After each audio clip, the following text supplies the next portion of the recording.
At the beginning of winter, a thick fog descended over the inhabitants of London. I found the English in a tense and melancholy mood.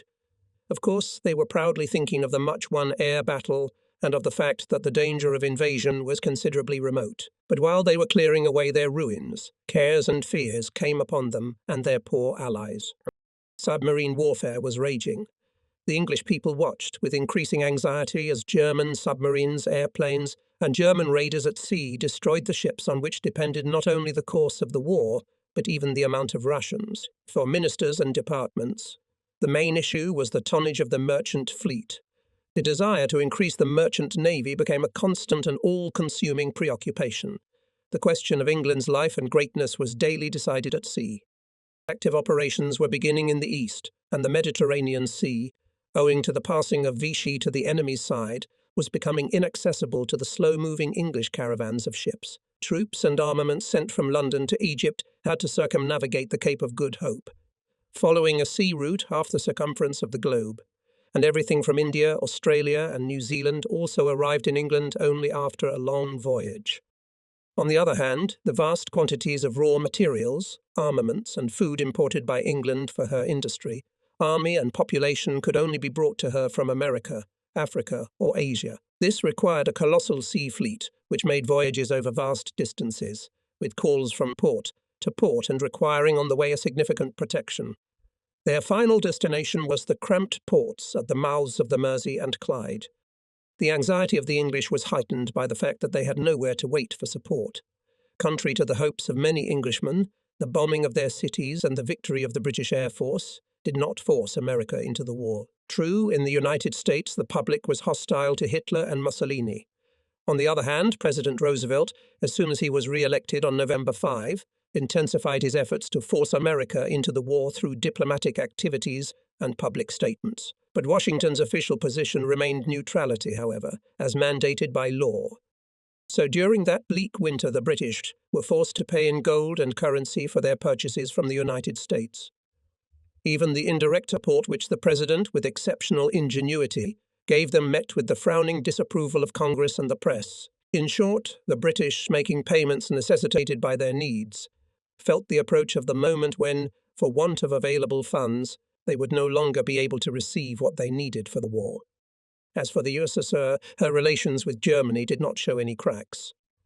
On the contrary, the German-Soviet trade agreement, concluded in January after Molotov's trip to Berlin, was to be of considerable help to the German supply cause. On the other hand, in October 1940, Japan signed a trilateral pact, announcing in a threatening tone its solidarity with Berlin and Rome. At the same time, it seemed that the unification of Europe under German hegemony had taken place. In November, Hungary, Romania, and Slovakia joined the Axis countries. Franco met with Hitler at San Sebastian and with Mussolini at Bordighera. Finally, the Vichy government, unable to maintain even the semblance of independence that the armistice had granted it, began to cooperate actively with the invader. While the international horizon was clouded over, and England itself, the people of England suffered severe hardship. Mobilization sent 20 million men and women into the army, into the factories, into the fields, into public offices, and into local defense. Standards of consumption were severely restricted for all, and the tribunals fought speculation with exceptional vigor. On the other hand, the enemy aviation, although it did not achieve decisive results, nevertheless continued its raids, disorganizing the work of ports, industry, and railroads. Aviation made surprise raids on Coventry, the city of London, Portsmouth, Southampton, Liverpool, Glasgow, Swansea, Gull, and others, keeping the population in a tense state for many nights, exhausting the staff rescue teams and air defense, forcing many exhausted people in the middle of the night to leave their homes to take refuge in basements, in shelters, and in London, in subway stations. At the end of 1940, it seemed to the British besieged on their island that they were in a hopeless situation. So many trials endured by the English did not ease our relations with them. Absorbed in their own concerns, they considered our particular problems untimely. Moreover, they sought to include us in the ranks of their own forces because we complicated their affairs. Indeed, it would have been more convenient for them, both administratively and politically, to treat the Free French as an integral part of the English armed forces and institutions, rather than as ambitious and demanding allies. At this period, however, when the war had become protracted and when, on the other hand, the lack of funds was acutely felt, the ruling circles in London did not feel particularly inclined to innovate or even to solve current issues. Under the pressure of a series of urgent but insoluble questions, the staffs and ministries employed tactics of systematic delay and resignation, while the government, under fire from Parliament and the press who criticised it, struggled to come to a unanimous consensus to make the necessary decisions. Do you know what a coalition is? Churchill once said to me. Well, that's what it is. A coalition is an English cabinet. Meanwhile, Free France urgently needed everything. After our impromptu performances in the summer and fall, we had to, in connection with the new operations, which I planned to begin in the spring, to get from the British everything they needed, while resolutely defending their independent position. On this ground, friction was to arise repeatedly. This was also facilitated by the fact that the unstable and complex nature of our organisation justified, to a certain extent, the caution of the British, and at the same time facilitated their interference in our affairs. It was quite natural that Free France, hastily recruiting one man after another into its ranks, did not at first possess internal unity. In London, each of its departments, army, navy, aviation, finance, foreign relations, colonial administration, information and communication with France, was set up and operated with a great desire to work as well as possible, but it clearly lacked experience and cohesion. Moreover, the adventurous spirit of some individuals, or simply their inability to submit to order and public duties, seriously hampered the work of our apparatus. During my stay in Africa, for example, André Lebarte left our administration and Admiral Muselier had clashes with other departments. At Carlton Gardens, sharp conflicts between individual staff members and tragicomedies between departments played out. All of this angered our volunteers and caused concern to our allies. Immediately upon my return in late November, I attempted to restore order.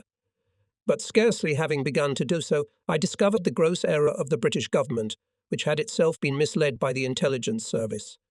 It should be noted that the spy-omania, which then kept the British at bay, led to the swelling of the intelligence and security agencies. Intelligence service, which is for the British not only an organisation, but also an object of passion, did not fail, of course, to give its attention and free France. It employed for this purpose both agents who acted with the best intentions and agents who were alien to such sentiments. In short, at the instigation of a few ill-fated agents, the English cabinet suddenly inflicted on Free France a wound which might have had deplorable consequences. On the evening of January 1, while with my family in Shropshire, I received from Eden an invitation to meet him urgently at the Foreign Office, where he had recently replaced Lord Halifax, who had been appointed ambassador to the United States. I set out to see Eden the next morning. On meeting him, Eden showed signs of great excitement. There has happened, he said to me, an unfortunate story. We have just received proof that Admiral Muselier is in secret communications with Vichy, that he has been trying to convey to Darlem the plan of the Dakar expedition when it was being prepared, and that he contemplates giving him the submarine Sakuf. This was immediately reported to the Prime Minister, who ordered the Admiral's arrest. The Prime Minister's action was approved by the British Cabinet. Thus, Muselier is taken into custody. We realise what impression this terrible story will make on the English and on your supporters, but we were compelled to act immediately. Eden then showed me the documents on which the prosecution was based. These were typewritten memos, stamped and sealed by the French consulate in London, where the Vichy official was still stationed, and signed, apparently by General Rossor, who was at one time head of the air mission and had recently been repatriated. These notes reported information allegedly given by Admiral Muselier to General Rosois. It was stated that the latter had passed them on to a South American mission in London, whence they were to be sent to Vichy. But dexterous intelligence service agents, according to Eden, had intercepted the documents en route. After careful investigation, he added, the English authorities must, unfortunately, have been convinced of their authenticity. Although I was at first stunned by this news, I felt at once that the coffee was too strong and that it could only have been a huge mistake, the result of someone else's machinations. I stated this quite frankly to Eden, and told him that I would try to find out for myself what the matter was, and that for the time being I would refrain from giving my final opinion of this extremely strange story.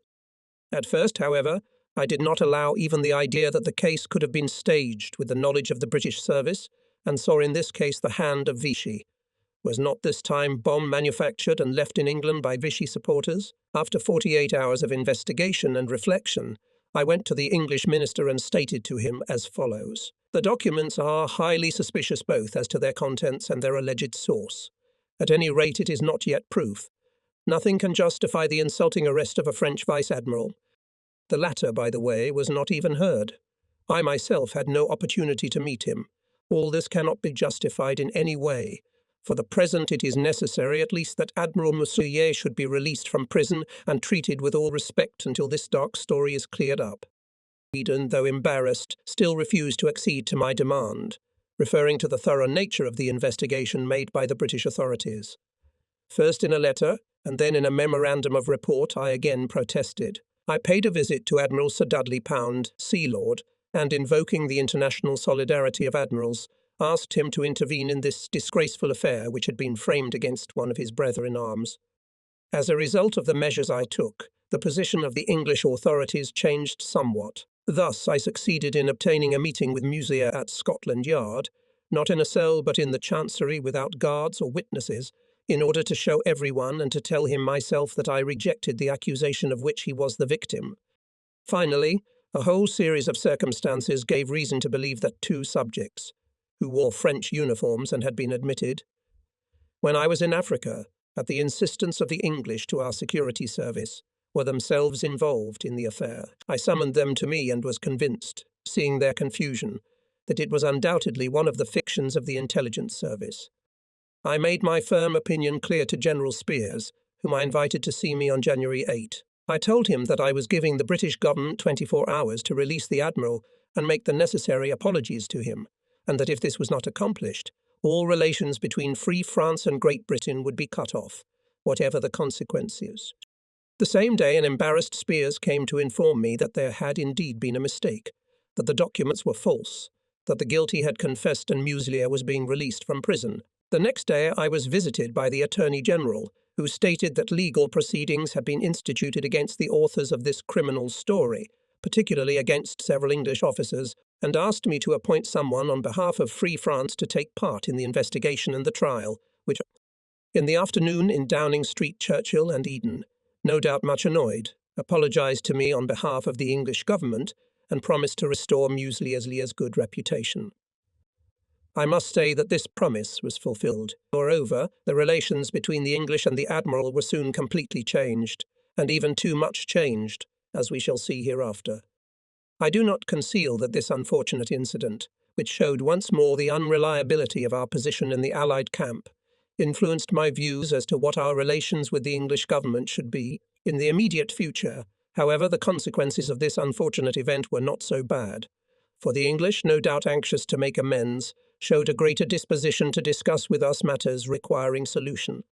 Thus, on January 15, I signed with Eden an agreement on the jurisdiction of the Free French on British territory concerning, among other things, the question of the competence of our tribunals, which were to act in accordance with French military law. On the other hand, we were able to begin negotiations with the English Ministry of Finance on a financial, economic and monetary agreement.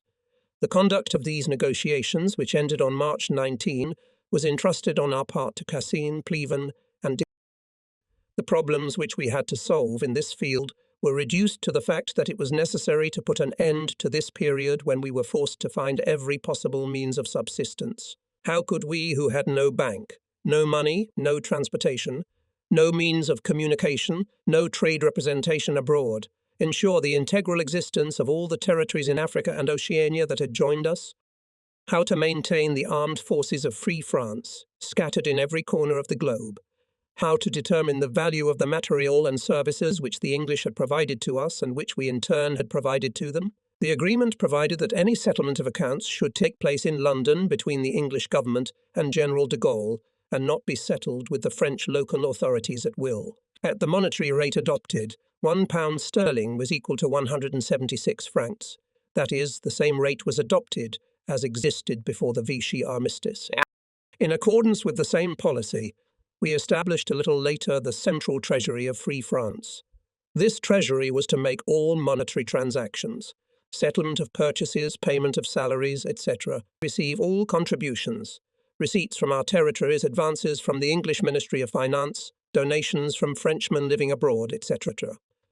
On the other hand, this institution was to be the sole issuing bank of Free France. Thus, while joining General de Gaulle morally united the members of the resistance among themselves, their administrative organs also gradually acquired a centralized character, precisely because we lacked financial and economic as well as political and military capabilities, and because England at the same time refrained from giving us financial aid, our improvised and so dispersed organization coalesced. But in strengthening our overseas base by all means, we were mainly thinking of the metropolis. What to do there, how and by what means. Not having any means of action in France, and not even imagining from what side we could approach the problem, we were nevertheless absorbed in drawing up extensive plans, hoping that the whole country would join us. We thought, therefore, of creating an organization which would enable us to support the Allied operations with our information about the enemy, to launch a comprehensive resistance movement in France, to arm our forces there which, when the time came, would be able to take part in the battle for liberation by operating behind German lines, and finally to prepare the regrouping of the national forces in order to ensure the normal development of the country after victory. We also wanted this participation of the French in the general war effort to be utilized in the interests of France and not to be reduced to minor services rendered to the Allies. But this area of the underground struggle was a complete stranger to all of us. France was totally unprepared for the position in which she found herself. We knew that the French intelligence service has some activity in Vichy. We knew that Army headquarters was endeavouring to save some stores of supplies from the armistice commissions. We doubted, however, whether military circles were trying to do anything in anticipation of renewed hostilities. But even these separate and scattered efforts were made in isolation from us and in the interests of a regime whose very raison d'etre consisted precisely in not using them. And, moreover, the representatives of the military leadership never once attempted even the slightest attempt to make contact with Free France. In short, we had absolutely nothing to rely on in the metropolis for our actions. It was necessary to create out of nothing a service which would deploy its activities in France, on this main battlefield. There was, of course, no shortage of suitable candidates. A kind of inscrutable paths of conduct led to the fact that a part of the adult population in 1940 had long before been internally predisposed to underground work. Indeed, in the period between the two wars, young people were fascinated by the adventure stories of the Second Bureau, the Secret Service, criminal chronicles, raids and conspiracies. Books, newspapers, theatre plays, and motion pictures were devoted to the adventures of more or less plausible heroes who, while in the shadows, performed exploits in the interests of their countries. Such psychological attitudes facilitated the creation of groups for secret missions, but at the same time threatened to breed romantic illusions, frivolous attitudes, and even dishonourable acts, which would be the most dangerous pitfalls. In no other field were so many volunteers eager to offer their services, but in no other field was prudence and yet fearlessness so necessary. Fortunately, an excellent staff had been selected.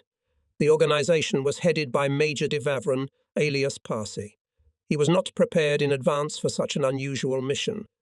However, in my opinion, it was for the best. In addition, Parsi, immediately after his appointment, took up his work with the restrained passion that should have inspired him on an uncharted path, where he could expect both successes and failures. During the dramatic events that filled every day of the struggle in France, Parsi and his assistants, first Manuel and then Vallon, Vibard, Pierre Bloch and others, steadily steered the ship against the raging elements in this time of anxiety, intrigue, and disappointment. Parsi himself was able to overcome in himself the aversion to such work and refrained from boasting, dangerous for a person engaged in this kind of activity. That is why, despite a number of reorganizations in the Central Bureau of Information and I left Parsi in his old post in storm and doldrums. The most urgent task was to establish an initial organization in France. The British wanted us simply to send individual agents into France with the task of collecting information about certain enemy installations, for that was the usual method of espionage. We intended to do otherwise, since the struggle in France was being waged among the population, where we believed there must be many people sympathetic to us. We intended to create a network of organizations. These organizations, which would bring together selected individuals and keep in touch with us through centralized means, could produce better results. Etienne Dorve and Duclos, who landed on the Channel coast. Foucault, who sneaked through Spanish territory. Robert and Muselier, who came from Tunisia to Malta and were sent again to North Africa, took the first steps in this work. Soon also began his career as a secret agent and Remy, showing unusual abilities. And so began the struggle in this still uncharted area, day after day, or rather night after night. Since most of the work was done under the cover of darkness, the BSRA deployed its activities, recruited people to wage a covert war, gave tasks to its agents, processed reports, dealt with transportation by fishing boats, submarines and aircraft, transported agents across the territory of Portugal and Spain, dropped people and goods by parachute, established contact with sympathetic to us people in France, organized trips to inspect and set up the secret war, and organized a number of other activities. Later, as its activities expanded, the BSRA involved armed groups operating in France and organizations of the resistance movement in a variety of activities. However, in this bleak winter, we were still far from that. Meanwhile, it was necessary to establish a modus vivendi with the British that would allow the BSRA to carry out its work while remaining a national organization. This was the guarantee of success. The English, of course, realized how advantageous it was to use French assistance to obtain intelligence information, which was their primary interest, and this was their main concern. However, the interested English authorities sought, first of all, to obtain direct support. Ironically, a real rivalry began. Warning the French against joining a foreign intelligence service, we reminded them of their moral and legal responsibilities, while the British used all means of recruiting agents to create their own spy organizations. As soon as any Frenchman, if he was not a well-known personality, came to England, he immediately fell into the hands of the intelligence service. He was locked up in the premises of the patriotic school and offered to join the British intelligence service, and only after repeated requests and pressure from our side he was released to us. And if they still managed to recruit him, he was isolated from us, and we never saw him again. Recruiting people in France itself, the British spread the version that, say, de Gaulle and Great Britain, it is the same thing. In terms of material resources, we were almost entirely dependent on our allies, and to get them, we had to sometimes long and hard bargaining. It is understandable what friction such tactics of the British led to, but if they often went quite far in this respect, it must be confessed that they never overstepped their bounds. At the right moment they did yield, at least in part, to our insistence, and then began a period of fruitful cooperation, until suddenly another storm broke out again. But all our activities could have any significance only if French public opinion supported us. On June 18, speaking on the radio for the first time in my life, and not without excitement thinking about how many people were listening to me, I realized what role radio propaganda had to play in our cause. One of the merits of the British was that they immediately realized and made extensive use of the effect of free radio on the enslaved peoples. They immediately set about organizing propaganda on France, but in this matter, as in all others, along with a sincere desire to glorify de Gaulle and free France in the eyes of the French, the British did not forget their own interests and sought to remain masters of the situation. We, on the other hand, intended to act only with the benefit of our cause in mind. Personally, of course, I never allowed any supervision, any extraneous influence on my performances for France. In the end, a compromise was reached whereby Free France was allowed to send 2 5-minute radio programs on the air every day. In addition, under the direction of journalist Jacques Saquinier, a BBC collaborator, a well-known group called The French Tell the French worked independently of us. Many representatives of Free France, such as Jean-Marie Jane Orbelit, were part of this group with my approval. We agreed, however, that the group would work closely with us. This was indeed the case for a long time. I must say that given the abilities of the members of the group and its effectiveness, we gave it every possible assistance to the best of our ability. The journal France Libre, created on the initiative of Labarthe Raymond Aron, also benefited from our assistance. Likewise, the Agence Française Independent, headed by Mayo, and the newspaper France, headed by Comer, which were directly assisted by the English Ministry of Information, in which we were in no way involved. Such were our relations with the English as long as the interests and policies of England and Free France were not in conflict, although there were occasional minor incidents. When there were later disagreements, the propagandists of the group Frenchmen Tell the French, of the French Independent Agency, and of the newspaper France did not take our side. We did, however, always have the opportunity to deliver the right messages on Brazzaville radio. Indeed, from the very beginning, our humble African radio station did a great job, and I myself used it frequently. However, we intended to increase the capacity of the Brazzaville radio station. The necessary equipment was ordered from America, but to get it, we not only had to be patient for a long time and pay a large sum of dollars, but also to fight back the intrigues and extortion of the Americans. So finally, in the spring of 1943, the small radio station, which had played an important role, was replaced by the powerful radio station of the Fighting France in the Congo River region. It is understandable how much importance we attach to our short radio broadcasts from London. Whoever was to speak on our behalf entered the studio each time with a sense of responsibility. Maurice Schumann was the most frequent speaker, as you know, and everyone remembers the skill with which he did. Almost every week I myself appeared on the radio and performed this sacred duty with excitement, knowing that, despite the terrible interference, millions of French people were anxiously listening to me. My speeches I spoke of simple things, which had shown the fallacy of surrender, of the national pride that deeply concerned the French, facing the enemy face to face. Finally, of the faith in victory and the new greatness of our mother country. However, despite the positive impact of our radio programs, it had to be borne in mind that in both zones public opinion was inclined to a passive wait-and-see attitude. Of course, everywhere they listened to London radio with satisfaction and often even admiration. The meeting at Montoiry-sur-Over was condemned. The demonstration of Parisian students who, carrying 2 poles in front, marched to the Arc de Triomphe on November 11 was dispersed by the rifle and machine gun fire of German troops. This performance, however, was an exciting and encouraging sign. Laval's temporary resignation was perceived as some kind of official attempt at revival. On January 1, at my call, most of the population, especially in the occupied zone, did not leave their homes. In this hour of hope, the streets and squares were deserted. Still, there were no signs to suggest that the majority of the French were determined to act. The enemy, in whatever part of France he might be, was in no danger. Few people did not recognize the Vichy government, and Marshal Pétain himself continued to enjoy great popularity.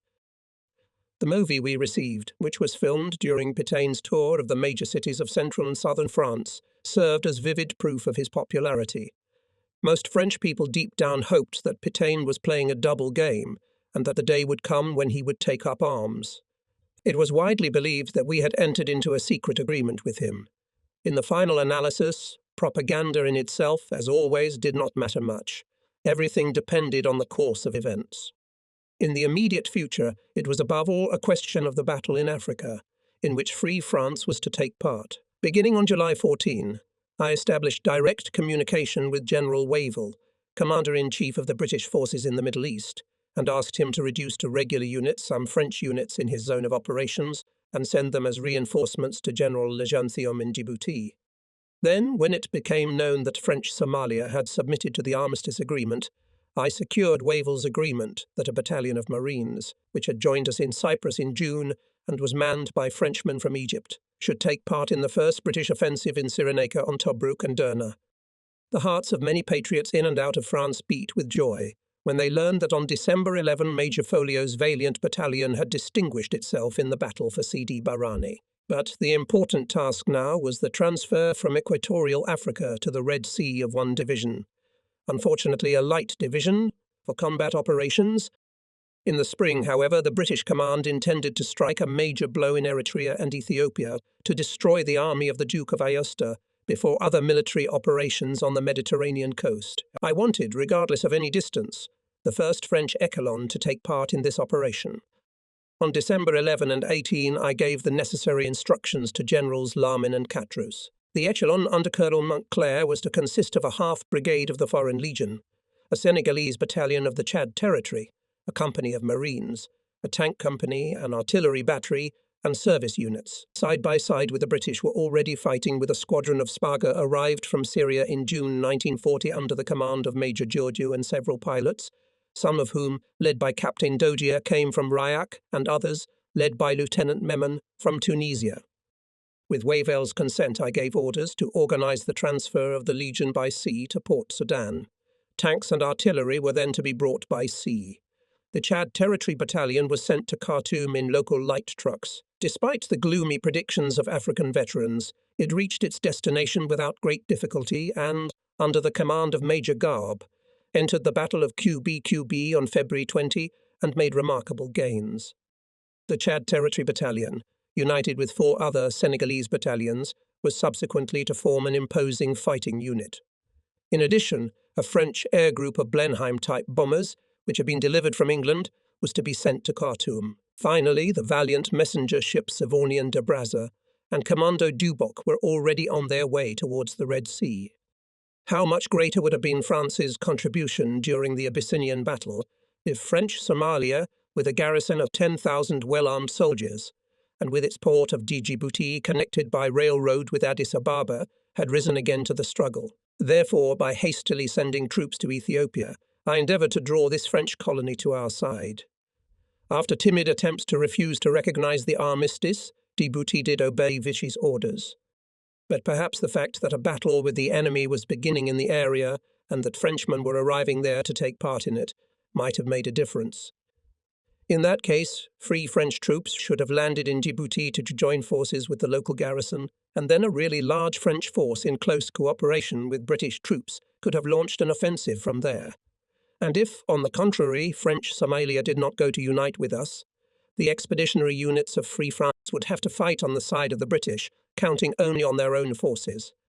In London, our allies agreed to this plan. I instructed General Le Gentilhomme to try to bring into the battle troops that were previously under his command in Djibouti, and, at any rate, to take command of those that had already arrived or could still arrive in the Red Sea region from Equatorial Africa. Le Gentilhomme left at once for Khartoum. To General Cottras and General Wavell, I communicated the terms on which Le Gentilhomme and the troops under his command would have to operate. At the same time, I asked Churchill to approve our initiative, which he at first seemed to regard with some displeasure, seeking to help the actions of the British armed forces in the east. We at the same time opened a French front on the border of the territory of Chad and Libya. True, our forces were rather weak, and the length of the front was enormous, but everything there depended on ourselves, and I was especially eager for that. Upon arrival in the territory of Chad Leclerc, with the full assistance of High Commissioner Delamin, under whose command he was, prepared the first operations in the desert, showing great initiative. In January, together with Lieutenant Colonel Donano, who was killed in these battles, Leclerc brilliantly conducted a reconnaissance operation as far as the approaches to the Italian post at Mosul. An English detachment arriving from the Nile took part in this operation. At the end of January, commanding a select column, Leclerc, with the support of our Air Force, approached the Oases of Kufra, located in 1,000 kilometers from our bases. For several weeks, maneuvering and fighting, Leclerc attacked Italian posts, pushed back the motorized infantry Italians, and March 1 forced the enemy to surrender. At the same time, the rapid advance of British troops in Libya opened up even greater prospects for us. Therefore, on February 17, I gave the order to General de la Mina to prepare for the capture of the territory of Fezzan. Subsequent developments in Libya prevented us then to carry out this operation, but it remained the main task of Leclerc and his Saharan troops. In the meantime, I had to coordinate with the British our plans for Kufra and Fezzan. We intended to remain at Kufra, although these Oases had formerly belonged to the Anglo-Egyptian Sudan. If we subsequently succeeded in gaining possession of Fezzan, and England recognised our right to that territory, we could evacuate Kufra. However, no matter what the forces of England and Free France, the strategic initiative continued to remain in the hands of the enemy. The course of the war depended on the enemy. What did the enemy intend to do? Unable to capture England, would he throw his forces across Suez and Gibraltar into North Africa, or would he try to settle accounts with the Soviets? At any rate, it was to be assumed that he would undertake one or the other of these operations. Regardless of the development of events, our war plans, we believed, would enable us to make proper use of all the armed forces of Free France in the war. But even though our forces were extremely small, I was determined to speak for France and to act in her interests in connection with any problem the world might face as a result of a new offensive by Germany and her allies. In November 1940, Italy attacked Greece. On March 1, 1941, the Reich forced Bulgaria to join the Axis powers. In early April, German troops entered Greece and Yugoslavia. By capturing the Balkans, the enemy could threaten the countries of the East and prevent at the same time the British to create a bridgehead in the rear of the German troops if they invaded Russia. As soon as the Italian offensive in Greece began, I sent a telegram to the Greek Prime Minister, General Metaxas, so that everyone knows clearly on whose side France is on, faithful to her commitments. From Metaxas's reply, I could judge that he understood this. However, I had not succeeded in obtaining from the British the means of transportation for the small detachment, which I had intended to send to Greece as a sort of symbol. It must be said that Wavell, who was fully occupied with operations in Libya and Eritrea, did not send a single soldier to Greece at that time. Early in February, we learned of the arrival in Syria of the German mission of von Gintig and Rosser. The excitement caused in the Arab countries by the arrival of this mission was either to serve for the invasion of the Axis powers in these countries or to be used as a diversionary maneuver in the event of an attack on Kiev and Odessa. At this time, the Japanese threat was becoming increasingly clear in the Far East. It was difficult, of course, to predict whether the Japanese were about to enter the war in the near future or whether it was a maneuver designed to force the British and Americans to keep the maximum of their forces in Southeast Asia, while Germany and Italy would throw their troops either at Moscow or on the other side of the Mediterranean Sea. But, at any rate, Japan was anxious to establish her control over Indochina as soon as possible. Moreover, if Japan entered the arena, New Caledonia, our islands in the Pacific, the French possessions in India, and even Madagascar could be threatened. The Japanese began intervention in Indochina as soon as it became clear that France was losing the battle in Europe. In June 1940, the Governor-General of French Indochina, General Catroux, was forced to meet the first Japanese demands. Before deciding to do this, he probed the opinion of the British and Americans and concluded that the outside help is nothing to think about. After this, Vichy in place of Catroux appointed Dica. I was not able to organize a movement in Indochina which could take matters into their own hands and prevent Japanese intervention, nor to convince the Allies to oppose the invasion of Japan, and therefore was forced to take a wait-and-see attitude. One can understand the feeling with which I telegraphed this from Douala on October 8 to the Inspector General of the colony.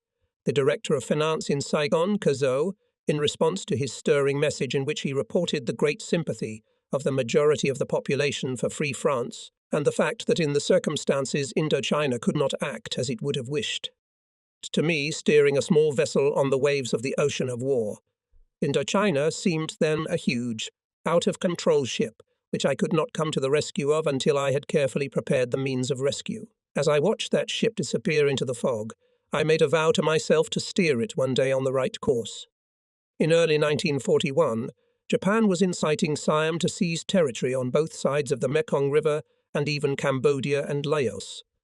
At the same time, the Japanese strengthened their claims, seeking first economic domination of Indochina and then military occupation of its most important areas.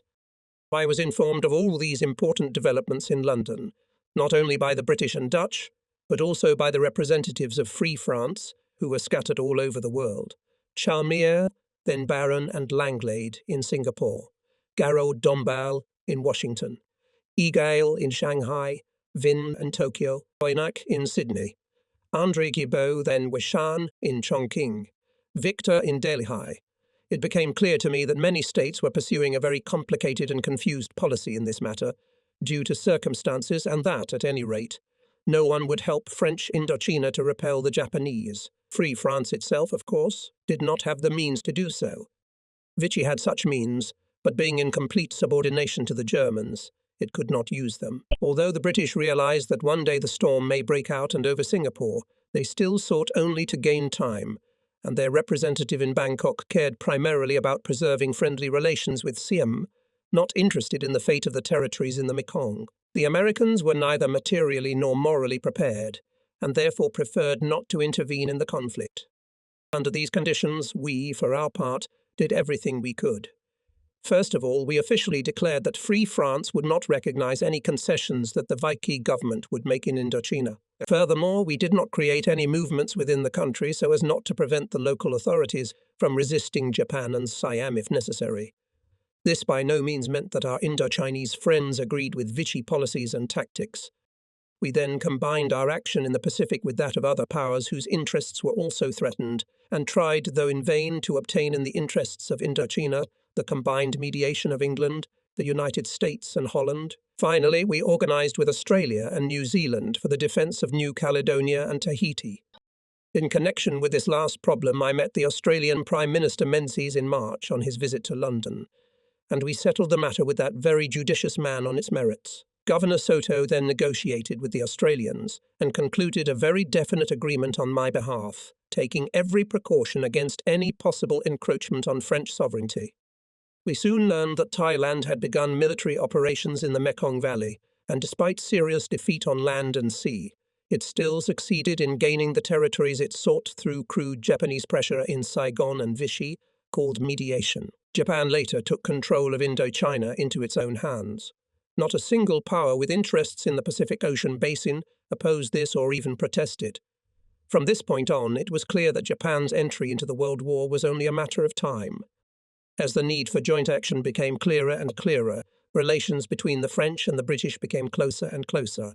In time, however, we came to know each other better. I feel it my duty to say that the leaders of England fully won my respect, and it seemed to me that on their part they had a similar feeling for me. Above all, the King, who was an example to all and was in the know.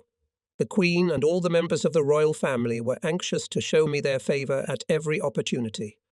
Among the ministers, I established official and unofficial relations with Churchill. At that period, during business meetings and friendly conversations, I often had occasion to see Eden, Sir John Anderson, Emery, Sir Edward Grigg, Alexander, Sir Archibald Sinclair, Lord Lloyd, Lord Cranborne, Lord Hankey, Sir Stafford Cripps, Attlee, Duff, Cooper, Dalton, Bevin, Morrison, Bevan, Butler, Brendan, Bracken. I met very often with high-ranking civil and military figures, Sir Robert Van Sittart, Sir Alexander Cadogan, Strang, Morton, General Sir John Dill, General Ismay, Admiral Sir Dudley Pound, Air Marshal Portal. But whether they were members of the government, prominent military commanders, high-ranking officials or eminent parliamentarians, journalists, economists, etc., they all defended British interests with such loyalty and so firmly that it evoked feelings of amazement and respect. Of course, these men were by no means devoid of criticism or even imagination. How many times have I myself been able to appreciate the humour with which, in spite of overwork, they discussed people and events during that difficult period when the surging tide of war was tossing us about like coastal pebbles. But all of them were united by a common goal and devotion to public duty. All this spoke of the cohesion of the country's leaders, which often caused me envy and admiration. But I myself had to feel this cohesion, and how difficult it was to resist the British machine when it was used to impose something. It is only by experience that one can imagine what determination, what variety of methods, what persistence, first amiable, then demanding, and finally threatening, the British could show in order to achieve their goal. It began with hints, dropped here and there, and striking in their coherence, to prepare us gradually. It made us wary. Then, during one of the usual conversations, some responsible person would suddenly make a request or make a demand of the British, if we did not agree to follow the proposed path. And I must say that this was often the case. Then the pressure machine was set in motion. Everyone around us, regardless of rank and position, tried to influence us. During official and unofficial conversations in various spheres, we were assured of friendship, sympathy, or apprehension, depending on the circumstances. The press was also influential, skillfully covering the substance of the disagreement and creating an atmosphere of intolerance and censure around us. People with whom we were in personal contact seemed to conspire to persuade us. From everywhere we were bombarded with reproaches, lamentations, promises, and resentment. Our English partners were helped in this by the inherent French tendency to defer to foreigners and not to get along with each other. For those of us who, in the course of our service, came in one way or another into contact with matters of foreign policy, making concessions became a habit and almost a guiding principle. A long life under an unstable regime has taught many that France never says no. That is why whenever I resisted English demands, I saw that this caused surprise, concern and anxiety even among my entourage. I heard backstage whispers and read in the looks the question, "Where does he intend to go?" as if disagreeing with something is something supernatural. As for that part of the French emigration which did not support us, these emigrants were almost automatically against us. Many representatives of this political movement, which from its very inception had believed that France was always wrong to take a firm stand, denounced de Gaulle for his, as they put it, dictatorial inflexibility, contrary to the spirit of self-sacrifice peculiar, in their opinion, to the spirit of the Republic. After all forms of pressure had been used to the end, there was a sudden lull. The English created a kind of emptiness around us. Conversations and correspondence ceased. No visits, no receptions. Questions remained unresolved. Phone calls ceased. The English people we did meet were gloomy and impenetrable. We were ignored as if our cooperation and our lives were over. In the heart of England, which was firm and unshakable, a chilling cold enveloped us. And now came the decisive attack. Suddenly, a solemn Anglo-French meeting was called. All means were put into play, all arguments were made, all reproaches were uttered, all tunes were sounded. Although not all the dignitaries in England in the same degree of mastery of the stage, each of them played his role magnificently. For long hours the pathetic scenes were succeeded by anxious ones. In case we did not yield, it was proposed to close the meeting. After a while the epilogue finally came. From various English sources it was reported that a detente was emerging. Mediators appeared and said that there seemed to have been a misunderstanding. Influential persons inquired about my well-being. A benevolent note would slip into the newspapers. At last an English project for the settlement of the disputed question was being born.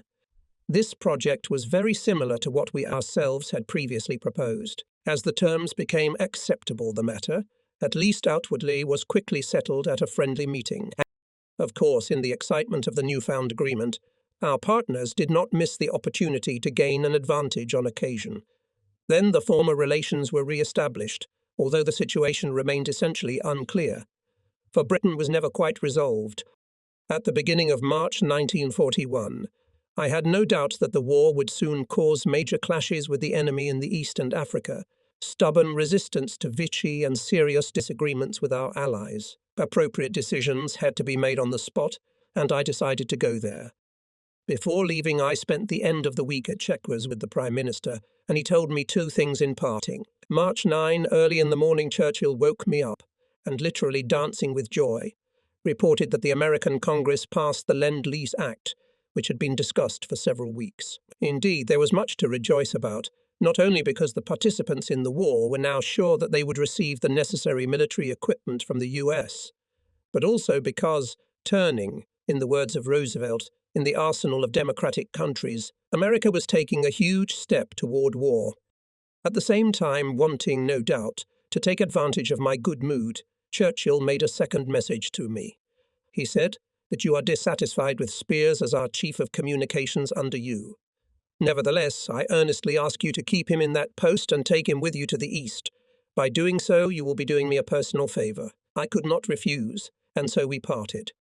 On March 14, flying to the equator, I felt this time that Free France already had a strong backbone. Our Council of Defence of the Empire, despite the scattering of its members around the world, was a unified and monolithic whole, and in addition, on December 24, 1940, it was recognised by the British government. In London, our central leadership was strengthened, the basis of which was formed by such gifted men as Cassin, Pleven, Peowiski, Antoine, Tissier, de Gien, Alphon, Deneri, Bory, Anchi, and others.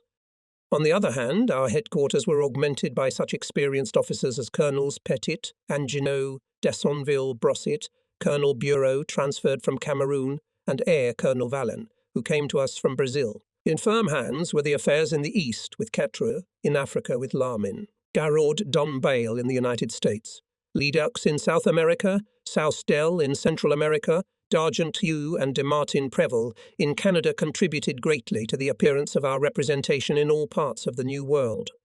Our committees abroad continued to grow stronger in spite of local opposition from Vichy representatives, the ill will of most high-ranking Frenchmen, and the strife so peculiar to our countrymen. The Order of Liberation, which I established on November 10, 1940, in Brazzaville and which received its final statute in London on January 29, 1941, aroused a healthy competition among free Frenchmen. Finally, we felt that, from across the sea, France was turning her eyes toward us. I could already judge of these successes of Free France, of its solidity and the growth of its strength on the road by the behaviour of the English governors with whom I stayed. In Gibraltar, Bathurst, Freetown, Lagos, their attitude towards me had formerly been cordial. Now they showed deep respect. Travelling then through French equatorial Africa, nowhere did I feel even a shadow of insecurity or anxiety. All, full of faith and hope, were now turning their eyes toward us. hoping to see at last how our power would unfold, grow with new additions, strike at the enemy, and draw nearer to France. In the east, I was faced with difficult problems. The thoughts that crossed my mind during the flight, however, were simple and clear.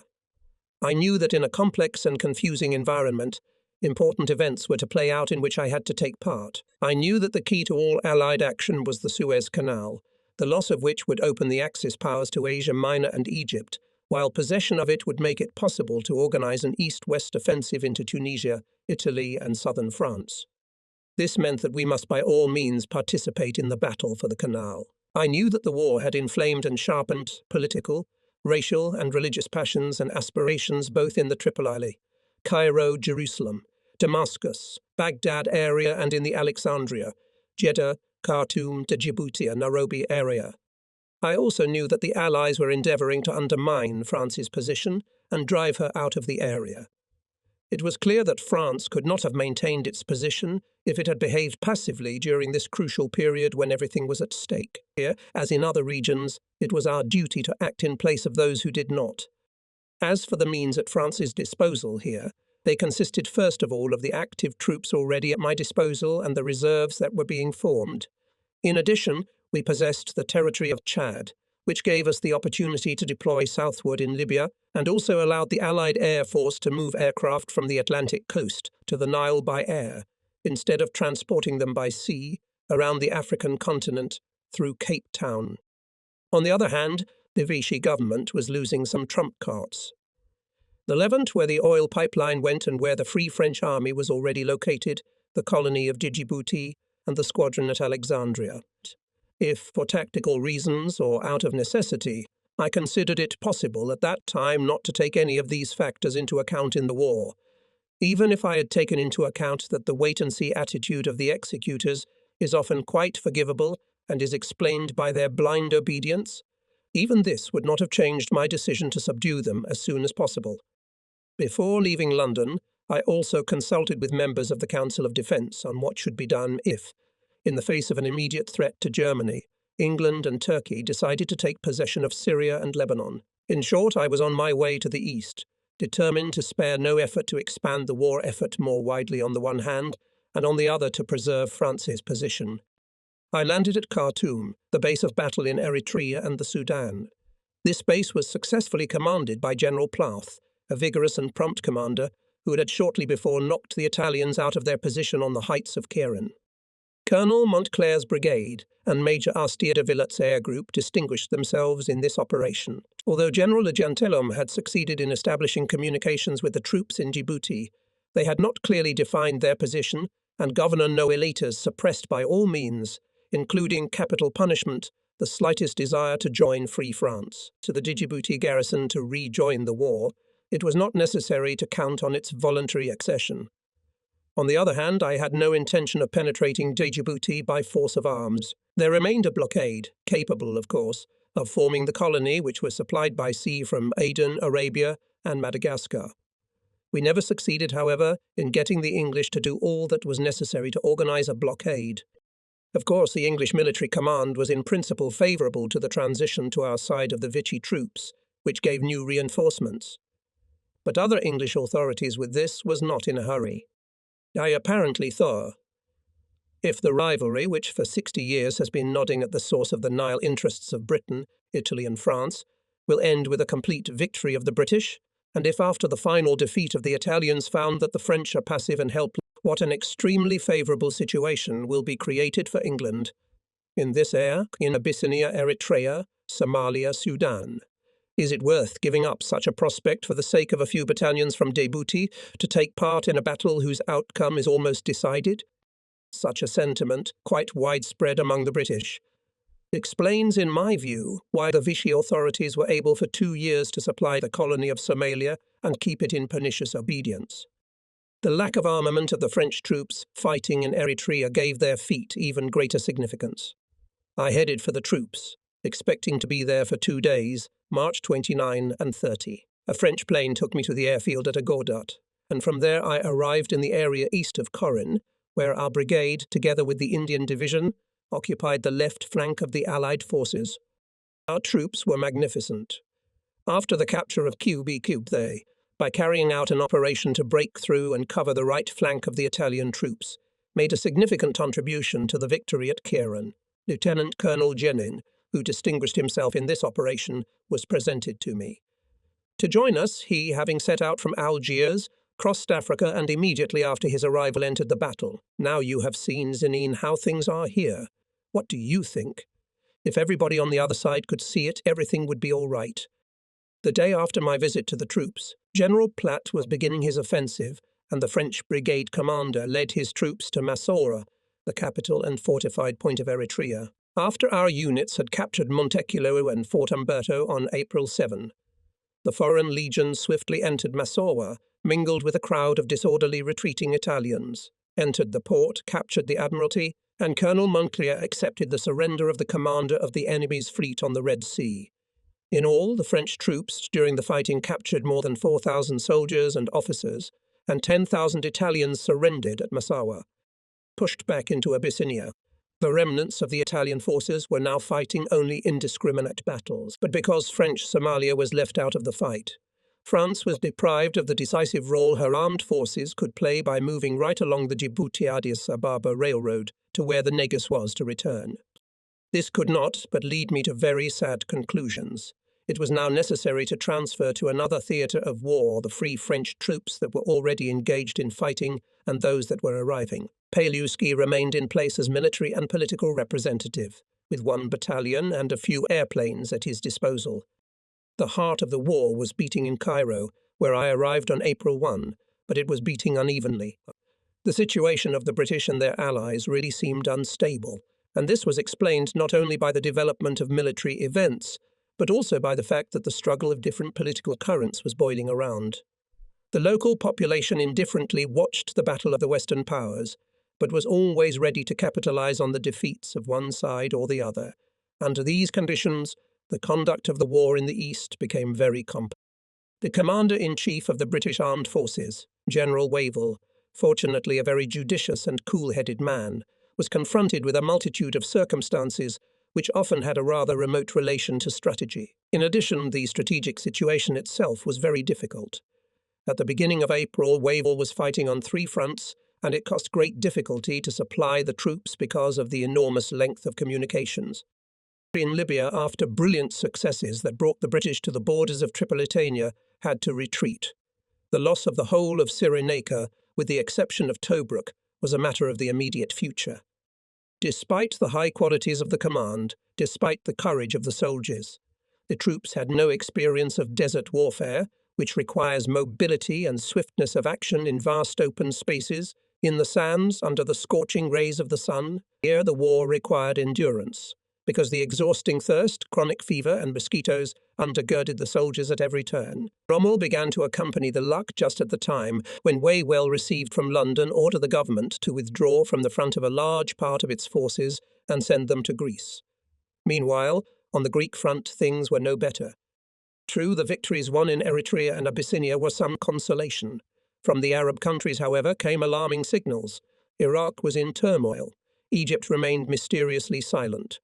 The negotiations between Germany and Vichy with regard to Syria, which had begun, were a source of anxiety. In Palestine, a number of precautions had to be taken in view of the brewing conflict between Arabs and Jews. To these considerable difficulties facing Wavell were added others. Telegrams were coming from London. Interested in everything and impatient, Churchill was constantly demanding explanations and sending directives. Wade visits Eden, first as Minister of War. Then, in April 1941, when I met him in Cairo, already as Foreign Minister.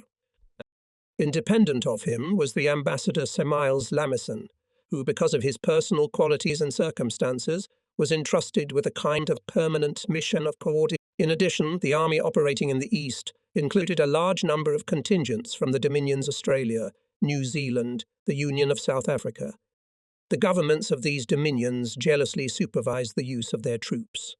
There were also Indian troops, which had to be utilized in a way that did not give the impression that they were carrying the brunt of the load. In other words, Wavell exercised military command while facing various political obstacles.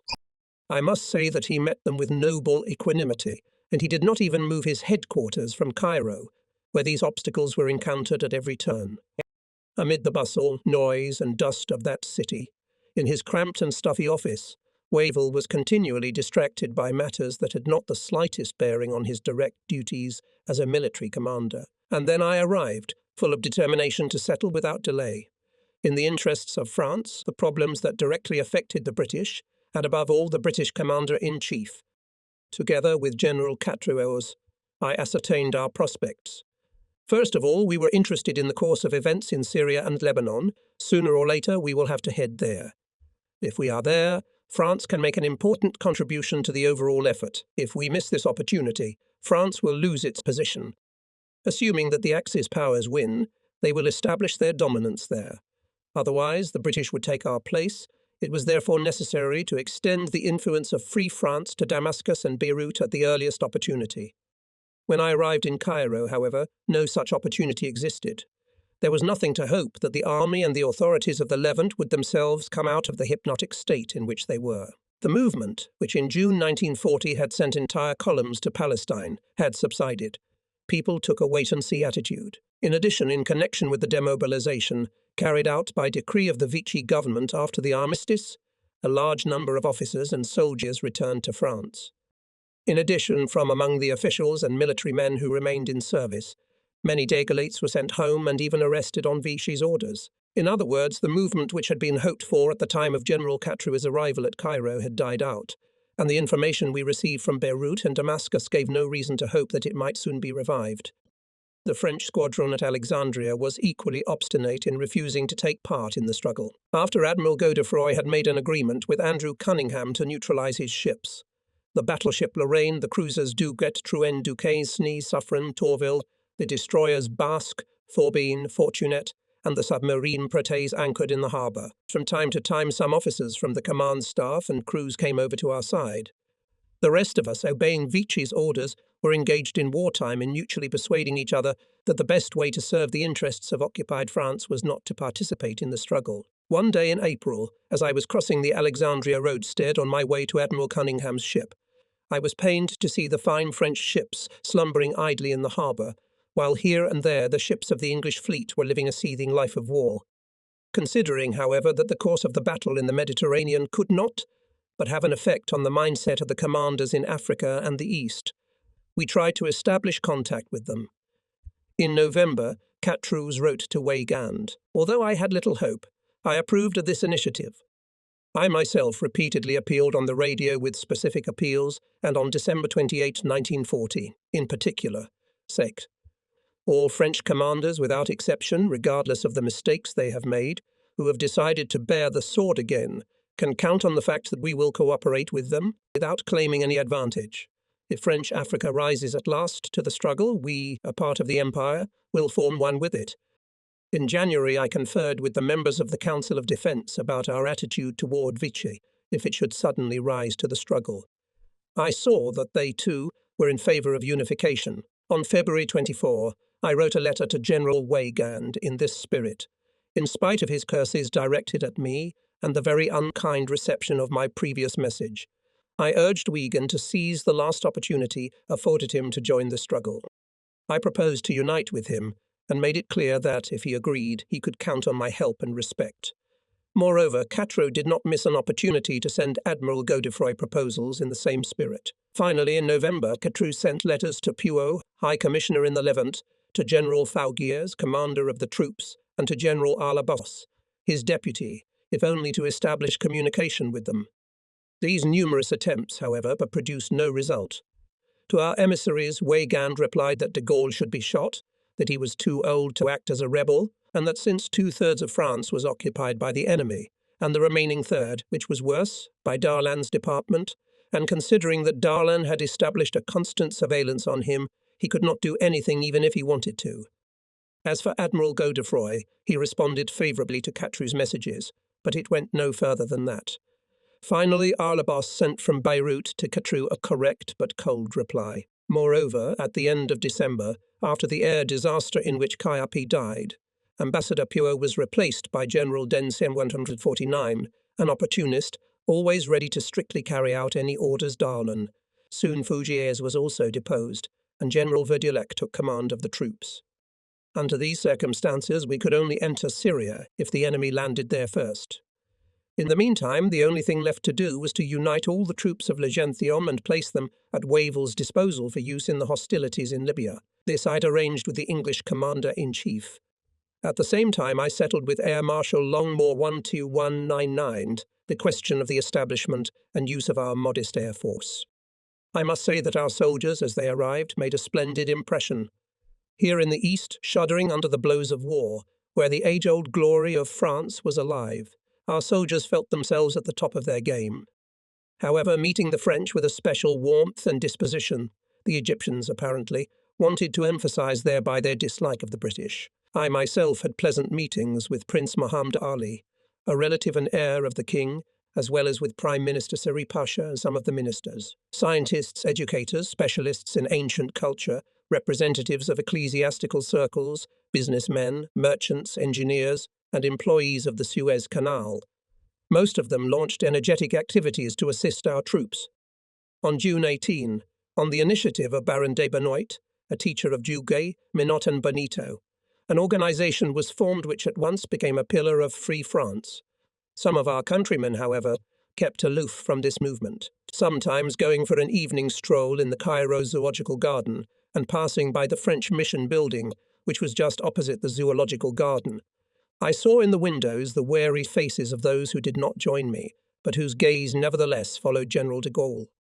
During the 2 weeks I had spent in the Sudan, Egypt, and Palestine, some of the circumstances had become clearer.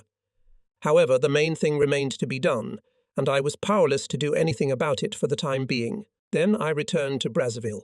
Somehow or other it was necessary to create a common front for equatorial Africa. If the East was lost, these areas would become a stronghold of Allied resistance. Otherwise we would have a bridgehead there for a possible future offensive. During the inspection tour, I again visited Douala, Yoé, Marua, Libreville, Port Gentil, Fort Lamy, Mazoro, Faish, Fadou, Abichi, Fort Archambault, Bangui, Pointe-Noire. Much was lacking at these points, but there was complete order and a will to win. Governors Canari in Cameroon, Lapi in the territory of Chad, Saint-Map in the territory of Ubangi-Shari, Fortune in the Middle Congo, Valentin Smith in Gabon, where he replaced Paran, who died during an airplane accident in the performance of duty, led and managed in an environment where there is no room for doubt, and that is created among the French when, by chance, they agree among themselves in the service of the great cause. Militarily, I considered the most urgent matter to be the putting Leclerc's Saharan column in readiness for action. I ordered to send him from England all the remaining command staff there, as well as the necessary combat equipment, which the British agreed to give us. But already at the end of April, I had no doubt that not today, tomorrow, we will have to begin action in the Levant. Indeed, the Germans were reaching the Mediterranean Sea. April 24, Anglo-Greek resistance was broken, and shortly before that Yugoslavia capitulated. It was conceivable that the British would try to gain a foothold in Crete. But would they be able to hold on there? It seemed to me quite obvious that the enemy would soon send at least his squadrons to Syria from the coast of Greece. Their presence in the Arab countries would cause unrest there, which would be an occasion for the entry of German troops. On the other hand, from airfields in Damascus, Rayak, Beirut, located 500 kilometers from Suez, and Port Said, German planes could easily bombard the canal and the approaches to it. Darlan was in no position to fight back against such demands of Hitler. I cherished the hope that many French soldiers and officers in the Levant, seeing how their bases landed aircraft of the German Air Force, will not tolerate it and do not want to serve them as a cover. In this case, you must be ready to immediately extend a hand to them. Therefore, I outlined directives for our plan of action. It was to send directly to Damascus light motor mechanized division of General Legentium, as soon as the appearance of the Germans will cause among our compatriots the reaction we had hoped for. Catrix, for his part, was to establish all possible contacts at this turn of events, even, if necessary, with Dens himself, longed to create against the invaders of France and Syria united front of the French. These plans, however, did not meet with the approval of the British. General Waywell, absorbed in fighting on 3 fronts, no way wanted to open a 4th. Not wanting, however, to believe in a bad outcome, he said he was convinced, relying on the report of the British Consul General in Beirut, that Dens, if necessary, will resist the Germans. At the same time, the London government flirted with Vichy. That is why, in February, The British Maritime Ministry, despite my warnings, missed the motor ship Providence, which transported from Beirut to Marseilles forcibly repatriated Dagolepsy. Thus, at the end of April, a trade agreement was concluded with Dents for the supply of the Levant countries, and Governor Noëletas was negotiating at Aden with the same purpose with the British in regard to Djibouti. Information reaching me from France gave reason to think that American influence was not without its influence in these attempts at pacification. I was informed that Petain and Darlan flattered the U.S. ambassador to Vichy, Admiral Muselier, while they themselves secretly agreed to Hitler's demands. Roosevelt, who in turn was influenced by Lehigh's telegrams, urged the British to be lenient. The more I felt the need to prepare for action in the Levant, the less inclined to do so our allies. On May 9, Spears informed me from Cairo that no operation involving Free French forces is contemplated at present, and it is not in my interest to return to Egypt, but best to go to London. I was convinced that delay could be costly, and decided in my turn to stun the British. On May 10, I telegraphed to the British ambassador and commander-in-chief at Cairo, protesting, on the one hand, against the unilateral decisions taken with regard to the supply of the Levant and Djibouti, and on the other hand, against the delay in concentrating the division of Ligentium at the borders of Syria, while the arrival of the Germans in that country is becoming more and more likely every day. I noted that, under these circumstances, I was not going to return to Cairo any time soon, that I would let events take their course, and that I would henceforth concentrate the efforts of Free France in the area of the territory of Chad. I then informed London that I was withdrawing General Catra from Cairo, as his presence there was becoming useless. Finally, in view of the fact that the British Consul General in Brazzaville Power kindly conveyed to me the messages sent by Eden to justify the policy of appeasement of Vichy, I transmitted through him a reply in which I strongly condemned such a policy, especially since I learned of the meeting between Darlan and Hitler at Berchtesgaden, the conclusion of an agreement between them, as well as the landing of German planes in Damascus and Aleppo. The enemy was also playing a big game. Incited by the Germans, the head of the Iraqi government, Rashid Ali Galani, launched hostilities in early May. The British were attacked at their airfields. On May 12, German Air Force planes arrived in Syria and from there flew to Baghdad. On the previous day, the Vichy authorities had sent to Tel Kochik, on the Iraqi border, military equipment transferred at one time to Vichy Italian Armistice Commission and under its control. This armament was, of course, intended for Rashid Ali.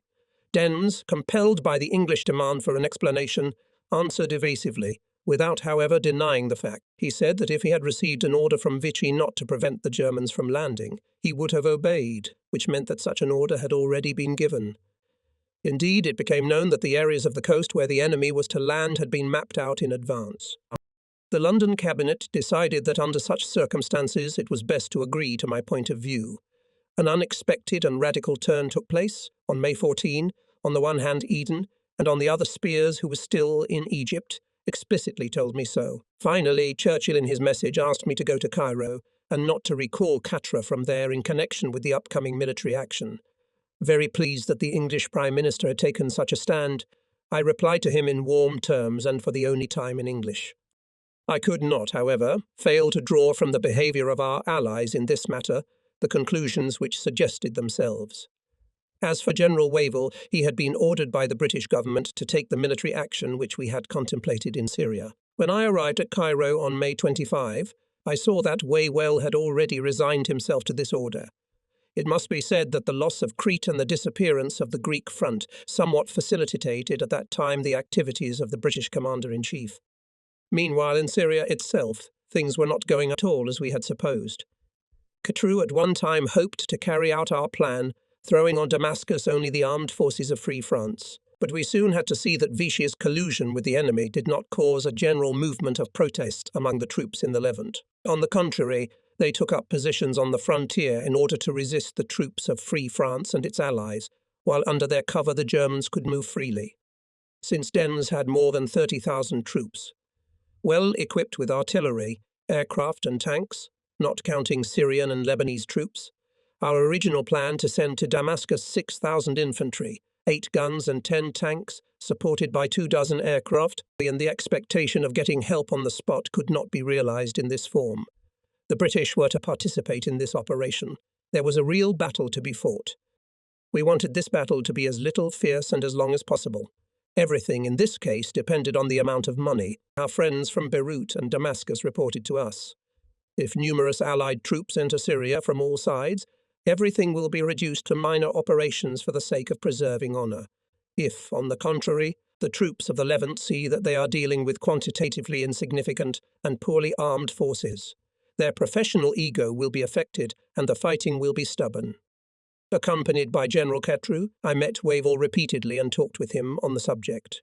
We hurried him to enter the Levant not only from the south, from the side of Palestine, but also from the east, from the side of Iraq, where the British were at this time crushing the troops of Rashid Ali. We asked the British Commander-in-Chief to send 4 divisions, including 1 armoured division, and a significant amount of British air power to participate in the hostilities in Syria. We insisted that he provide Legentium's troops with the essentials, namely vehicles and artillery. General Wavell was not, of course, lacking in strategic ability. Besides, he wanted to help, but preoccupied with operations in Libya, and no doubt irritated by Churchill's threatening telegrams, in which he sensed an echo of our own insistence. Wavell responded to our reproaches with amiable indifference. Nothing could persuade him to send anything beyond a rigid minimum force to the Syrian section of the war effort. Wavell intended to put into action under General Wilson only 1 Australian division and 1 cavalry brigade moving along the coast on the Tyre-Cedar Road, 1 infantry brigade bound for Quneitra and Marj-u-Yuan, and 1 Indian brigade attached to Legentium, which was to march on Damascus via Daraa. Later, Wavell allocated 2 more Australian battalions. Finally, an Indian detachment began military operations from the Iraqi side. 60 aircraft and warships of various classes supported the ground troops from the air and sea. In total, the Allies were putting fewer forces into action than the enemy. However, with these inadequate forces, it was necessary to act and complete the operation. The final decision had been made, the tragedy had begun. On May 26, I arrived at Hastings to inspect the Free French troops, which were already concentrated but still poorly supplied. Legentium presented me with 7 battalions, a tank company, an artillery battery, a Spager squadron, a reconnaissance company, and service units. At this review, I presented the first orders of liberation to those who had distinguished themselves during the fighting in Syria and Eritrea. Helping with officers and soldiers, I saw that their moods were similar to mine. The same sadness and discomfort at the thought of having to fight against the French, resentment of Vichy's policy, which undermined discipline in the troops, and the conviction that it was necessary to come forward, seize the countries of the Levant, and include them in the fight against the enemy.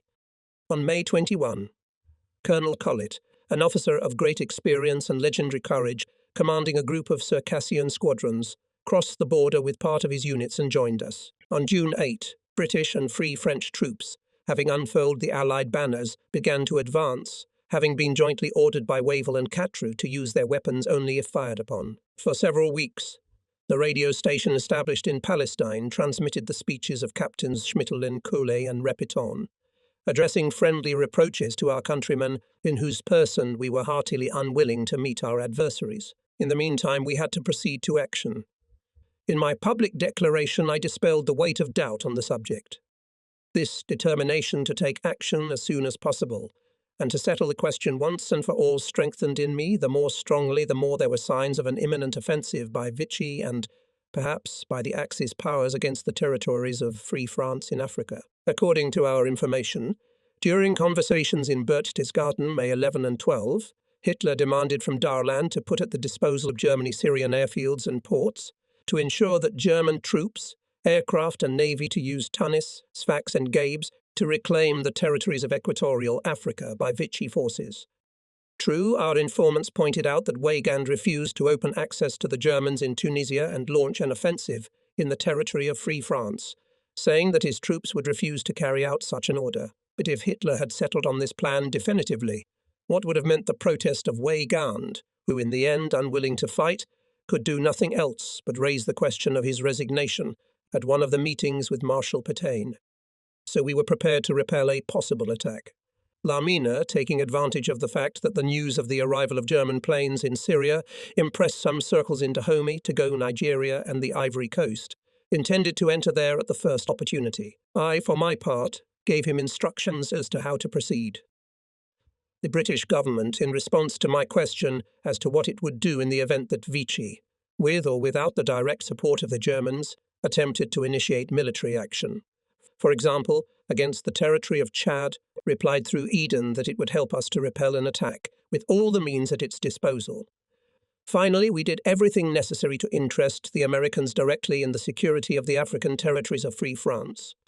On June 5, I handed the United States envoy in Cairo a memorandum, in which I emphasized that Africa should in the future become an American bridgehead for the liberation of Europe, and suggested that Washington, without wasting time, should station air forces in the territory of Cameroon, the territory of Chad, and the Congo. 4 days later, the United States consul in Leopoldville met with Lamina. On behalf of his government, the consul asked him whether he believed French Equatorial Africa was threatened, and receiving an affirmative reply from the High Commissioner, asked him to tell him what specific assistance, particularly in the field of armaments, he wished to receive from America. Notwithstanding all the precautions we had taken for the expected defence of the equatorial bridgehead, I desired, anticipating the tremendous efforts to be made in Africa by the Axis powers and their accomplices, that the Levant countries should be closed to the Germans and detached from Vichy. While England and Free France prepared for joint military action, questions of their political rivalry came out time and again. In the activities of the Allied headquarters of the English embassy at Cairo, of the entourage of the English High Commissioner at Jerusalem, in the communications which the English Foreign Office made to Cassin, Pleven, Dijon, and which they forwarded to me from London, and in the inspired articles of the newspapers, particularly the Palestine Post, we could sense the impatience of men before whom the prospect of carrying out in Syria a plan of action long worked out was at last opening up. The developments were to give Great Britain enormous political, military and economic advantages in Syria, which she would undoubtedly rush to exploit to her advantage.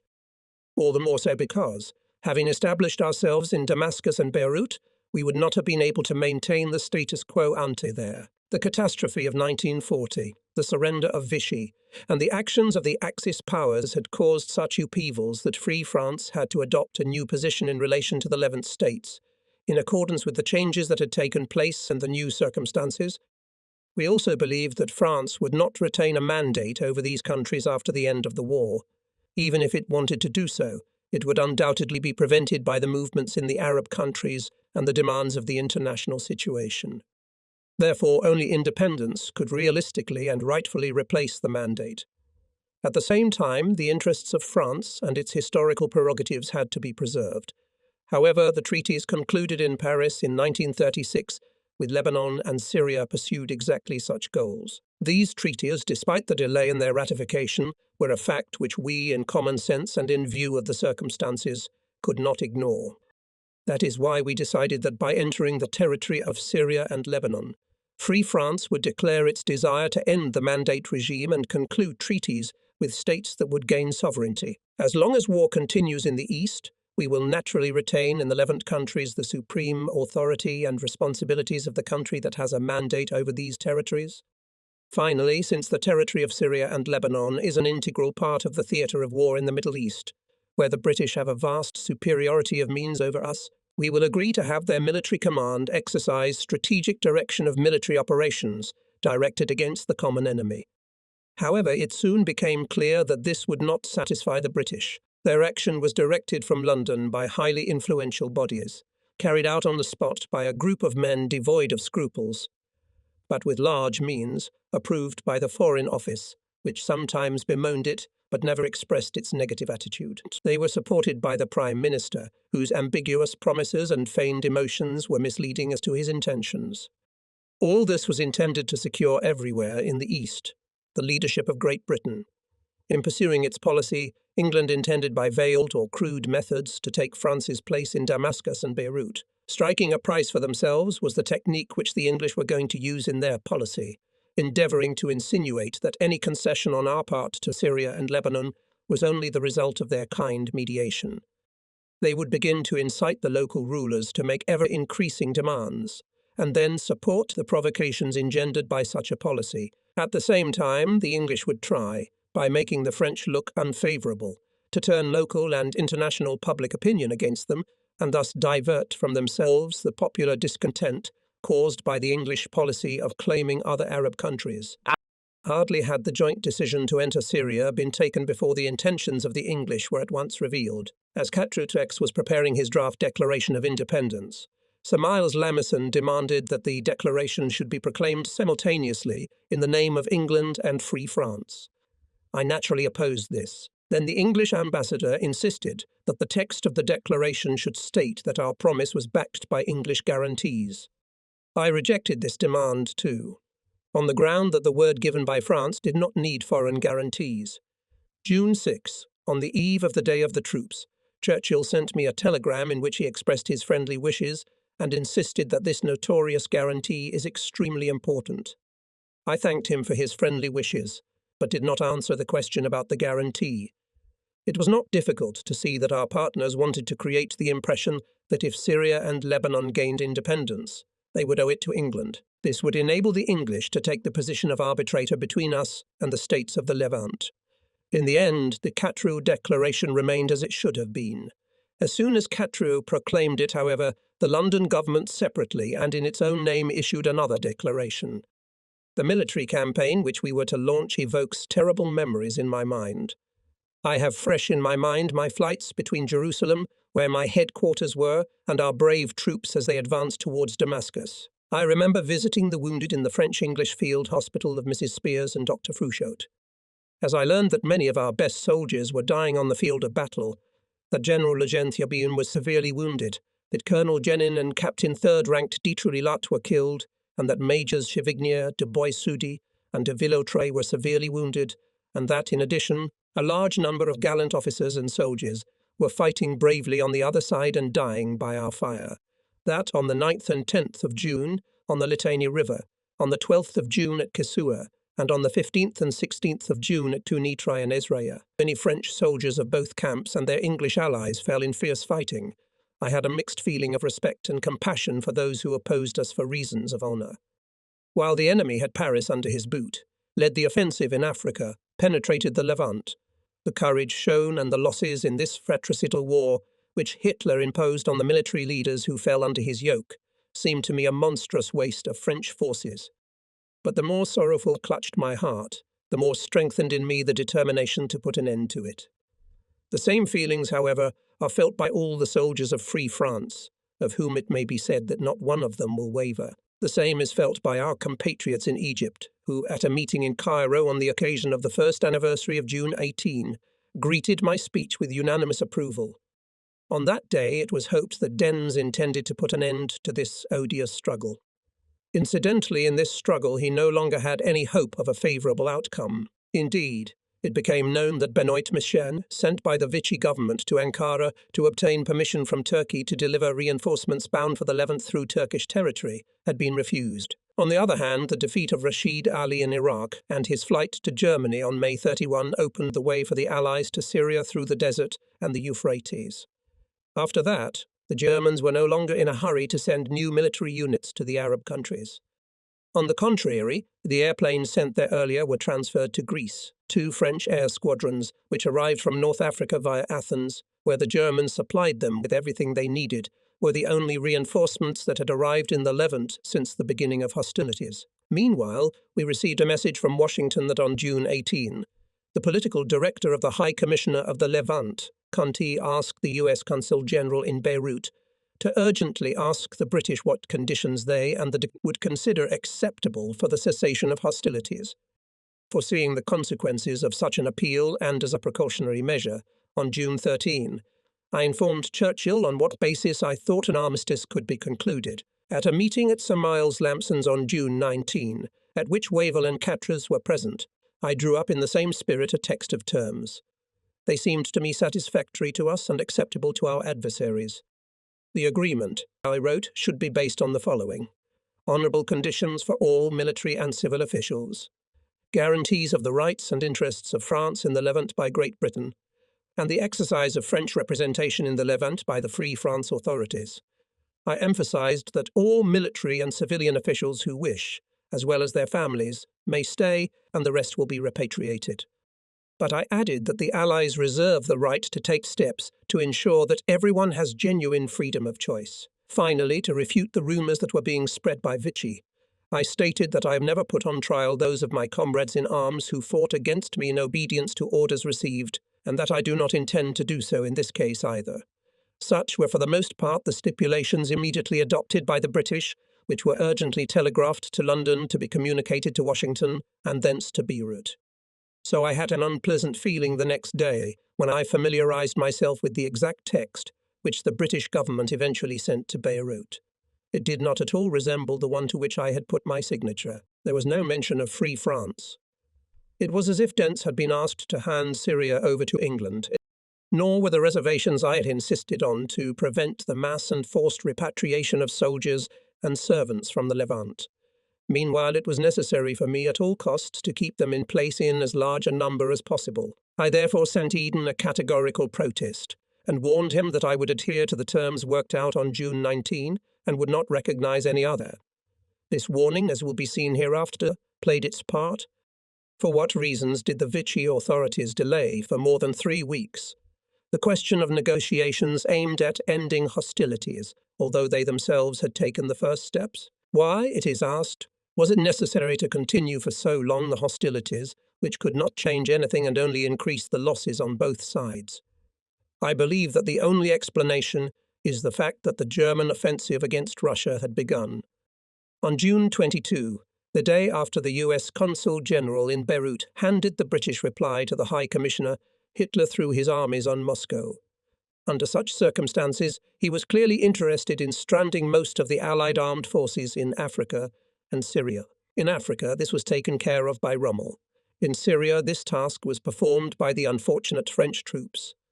However, on June 21, after a hard-fought battle in Kiev, our troops entered Damascus. Catrou immediately went there.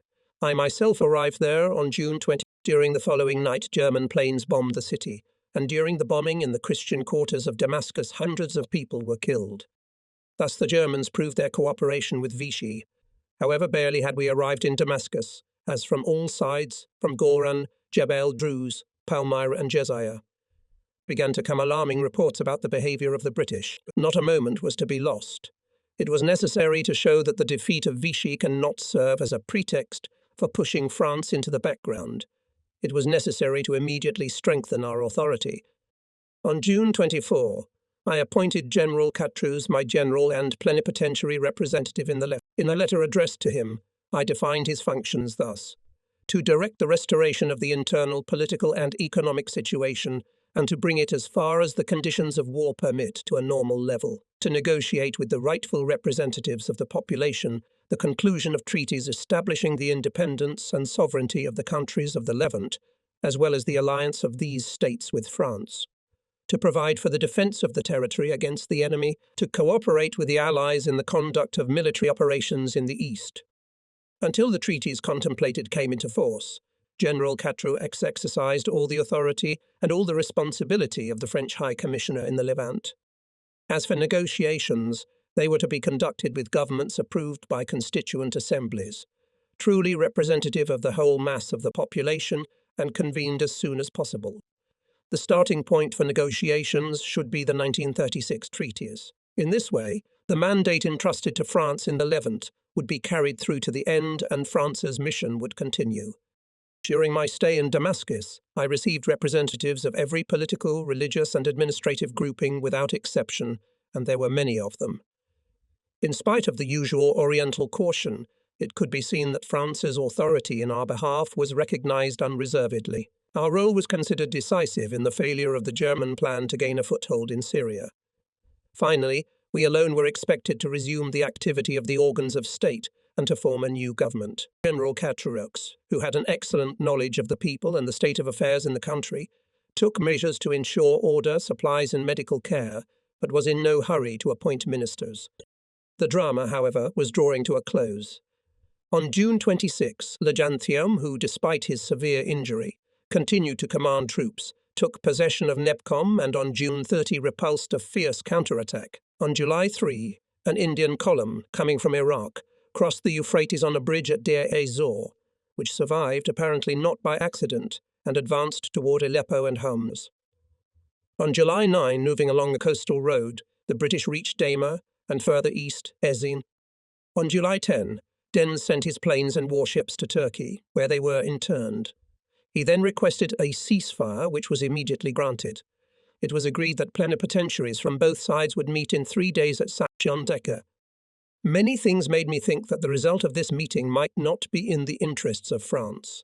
Needless to say, on June 28, I warned Churchill of what an extremely important significance, from the point of view of our alliance, England's policy toward us in the East would be. Of course, I secured that General Chattery should be present during the negotiations. Of course, our delegates in London had received precise instructions from me as to the manner in which our authority in the Levant was to be established.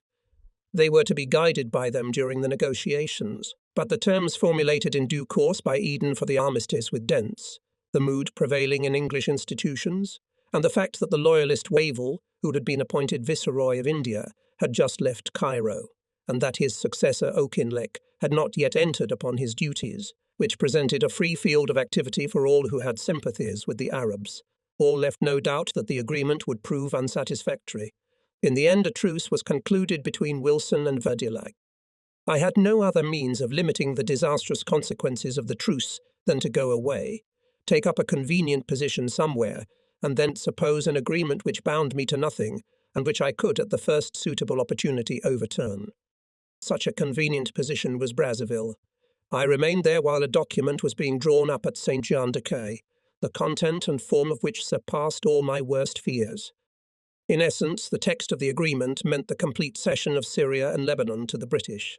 Not a word about the rights of France either now or in the future. Not the slightest mention of the Levant states. Vichy left everything in the hands of a foreign power and tried to achieve only one thing: the repatriation of all its troops, as well as most of the employees and French citizens. All this was done to prevent de Gaulle from increasing his forces and thus preventing him from maintaining France's position in the Levant. In signing this surrender, Vichy remained true to its sad calling. But it seemed, too, that the British went into this agreement not without hindsight, ending that they knew nothing of their allies, the Free French, whose initiative and cooperation had greatly aided them in achieving important strategic objectives. They evidently intended to use everything, what Vichy had thrown away, to concentrate in the hands of their military command the power that Dens had transferred to them in Beirut and in Damascus.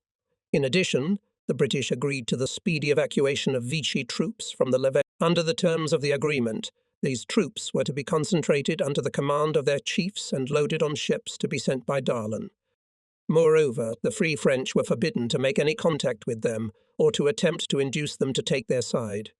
The war property which they left behind passed exclusively into the hands of the English. Finally, the so-called special troops, that is, the Syrian and Lebanese units, which had always expressed their loyalty to France, so that Vichy did not even dare to use them against us in recent battles, were to be completely subordinate to the British command. Even before I was acquainted with all the details of this document, based only on the reports of the London radio, of course, very embellished, I declared that I did not recognize the agreement signed at Saint-Jean-d'Acre. I then proceeded to Cairo, and at every step of the way I proved to the British governors and all sorts of military officials the importance of what had happened. Thus, at Khartoum, I spoke to the excellent and friendly Governor-General of the Sudan, General Sir Arthur Huddleston; at Kampala to the governor; at Wadi Halfa to the club administrator. It came to the point where I was warned of my arrival by alarming telegrams. On July 21, I met Oliver Littleton, a minister without portfolio in the English government, sent to Cairo to exercise there the direction of English policy in the East. Captain Littleton, a man of lively mind, amiable and poised, was evidently reluctant to begin his mission with disaster. He met me with some embarrassment. I endeavoured to avoid a rupture and, restraining myself, made him a statement to the following effect. As a result of the campaign which we have just carried out by the combined forces, we have achieved considerable strategic gains. Thus, in the Levant has been eliminated the threat that loomed over the theatre of war in the East due to the subordination of Vichy to the Axis powers. But I must tell you that the agreement you have just concluded with Dendem is unacceptable to us. The supreme power in Syria and Lebanon cannot pass from France to England. This power can only be exercised by Free France and no one else but her, for she must give an account of it to France. On the other hand, it is necessary for me to bring to my side as many troops as possible who have just fought against us. Their mass and rapid repatriation, and the fact that they are kept in organized units and isolated from us, deprive me of any possibility of influencing them. In the final analysis, the Free French cannot accept being cut off from French sources of reinforcements and are particularly unwilling to allow our combined efforts to culminate in your domination of Damascus and Beirut. We have no such intentions, replied Littleton. Britain has only one objective in Syria and Lebanon, the desire to win the war. But that necessitates guarding the internal situation from possible upheaval. Therefore, it seems to us necessary that the states of the Levant should receive the independence which England has guaranteed them. On the other hand, so long as the war continues, the military command has special rights in the maintenance of public order. Consequently, it is up to it alone to make the final decisions on the ground. As to the technical terms agreed upon by Generals Wilson and Verdigac regarding the withdrawal and embarkation of French troops on ships, this is also necessary to ensure that everything takes place in due order. Finally, we just can't get it into our heads that you don't trust us. After all, we have a common goal. Yes, I replied, we have a common goal. But our situation is not the same, and our actions may no longer be joint. The state with a mandate in the Levant is France, not Britain. You speak of the independence of the states of the Levant, but only we have the authority to grant it to them. And we will indeed grant them independence for reasons, and on terms that only we can judge and for which only we can be responsible. Of course, you have the right to express your opinion on this matter, but you cannot interfere in this internal affair. As for the maintenance of public order in Syria and Lebanon, that is also our business, not yours.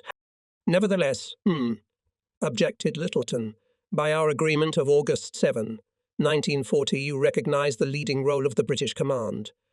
I recognized this command, I replied, the right to give directives to the Free French armed forces, but only in strategic matters and against a common enemy. I have never allowed that prerogative to extend to sovereignty, to politics, to the administration of those territories entrusted to France.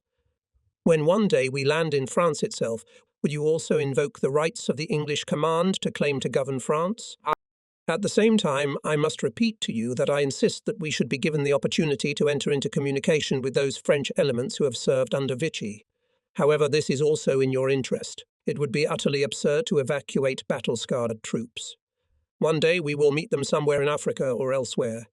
Finally, all the war materiel left behind by the Vichyist troops and the command of the special troops should be returned to Free France. You have familiarized me with your point of view, said Littleton. We can discuss everything that concerns our relations in Syria and Lebanon, but as far as the ceasefire agreement is concerned, it is already signed, and we are obliged to fulfill those terms. This agreement does not bind Free France to anything. I have not ratified it. What do you intend to do? Here's what I intend to do. In order to avoid any ambiguity as to the rights which the British command intends to apply in Syria and Lebanon, I have the honour to inform you that from July 24th, that is, in 3 days' time, the armed forces of Free France will no longer be subject to the British command. Furthermore, I have ordered General Catrouz to take immediate full authority over the whole of Syria and Lebanon, whatever resistance he may meet and from whatever side. I order the armed forces of Free France, insofar as it will be possible for them to do so, to come into contact with all other French troops and seize their arms. Finally, the reorganization of the Syrian and Lebanese troops, which we have already begun, will be pursued in the most vigorous manner. I handed Captain Littleton a note, prepared in advance, in which these provisions were specified. In parting, I said, "You are well aware how much I personally and those who follow me have done and are doing for our alliance with England.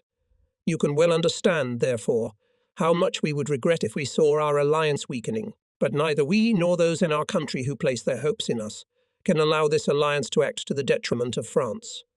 If this were unhappily to happen, we would prefer to abandon our obligations towards England. But in all cases we shall still continue to fight against the enemy with all the means at our disposal. I intend to leave for Beirut in 3 days. From that time I'm prepared to take part in any negotiations you may deem desirable." I left Littleton, who outwardly retained equanimity, but appeared to me agitated and anxious. I was sufficiently agitated myself. At the end of the day, I confirmed to him by letter that the subordination of the armed forces of Free France to the British command ends July 24 at noon, but said that I was ready to negotiate with him on new terms of military cooperation. I concluded by telegraphing to Churchill the following: "We consider the agreement signed at Saint-Jean-de-Acre to be contrary in its essence to the military and political interests of Free France.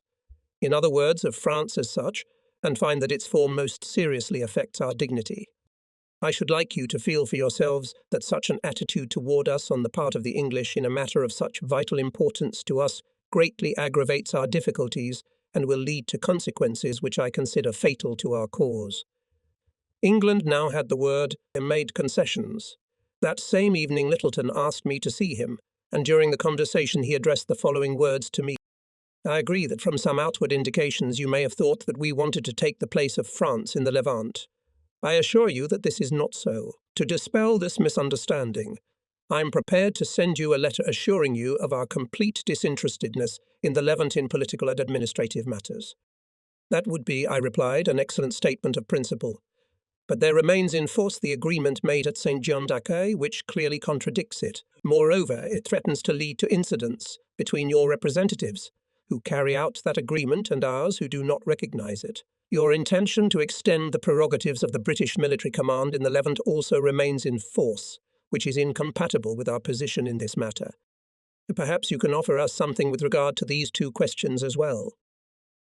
On the first question, I see no alternative but an immediate agreement between us on the application of the terms of the armistice agreement, which would correct in practice what is flawed in its text.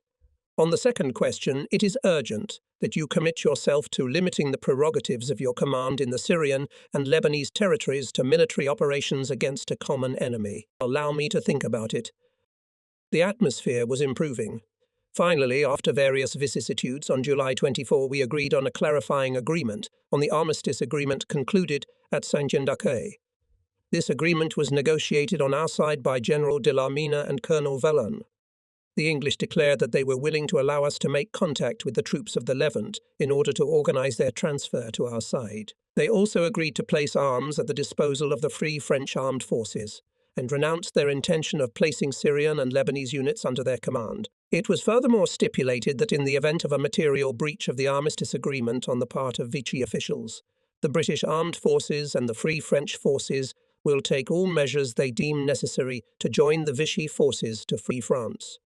And since, in fact, such substantial violations had already taken place repeatedly, it was hoped, and Littleton himself had assured me of this, that eventually the question of where to send the Vichy troops would soon be reconsidered. I did not doubt the goodwill of the British minister, but what will General Wilson and those of his staff who sympathize with the Arabs do in spite of the agreement reached? In order to get them to behave properly, I again telegraphed to Churchill, begging him to prevent the placing at the disposal of Vichy an entire army of organized units. I consider it my duty to repeat once more, I added, that in the interests of the most elementary security, it seems to me necessary to cancel the repatriation of Dempsey's army and to allow the Free French to help these unfortunate people, deceived by enemy propaganda, to do their duty.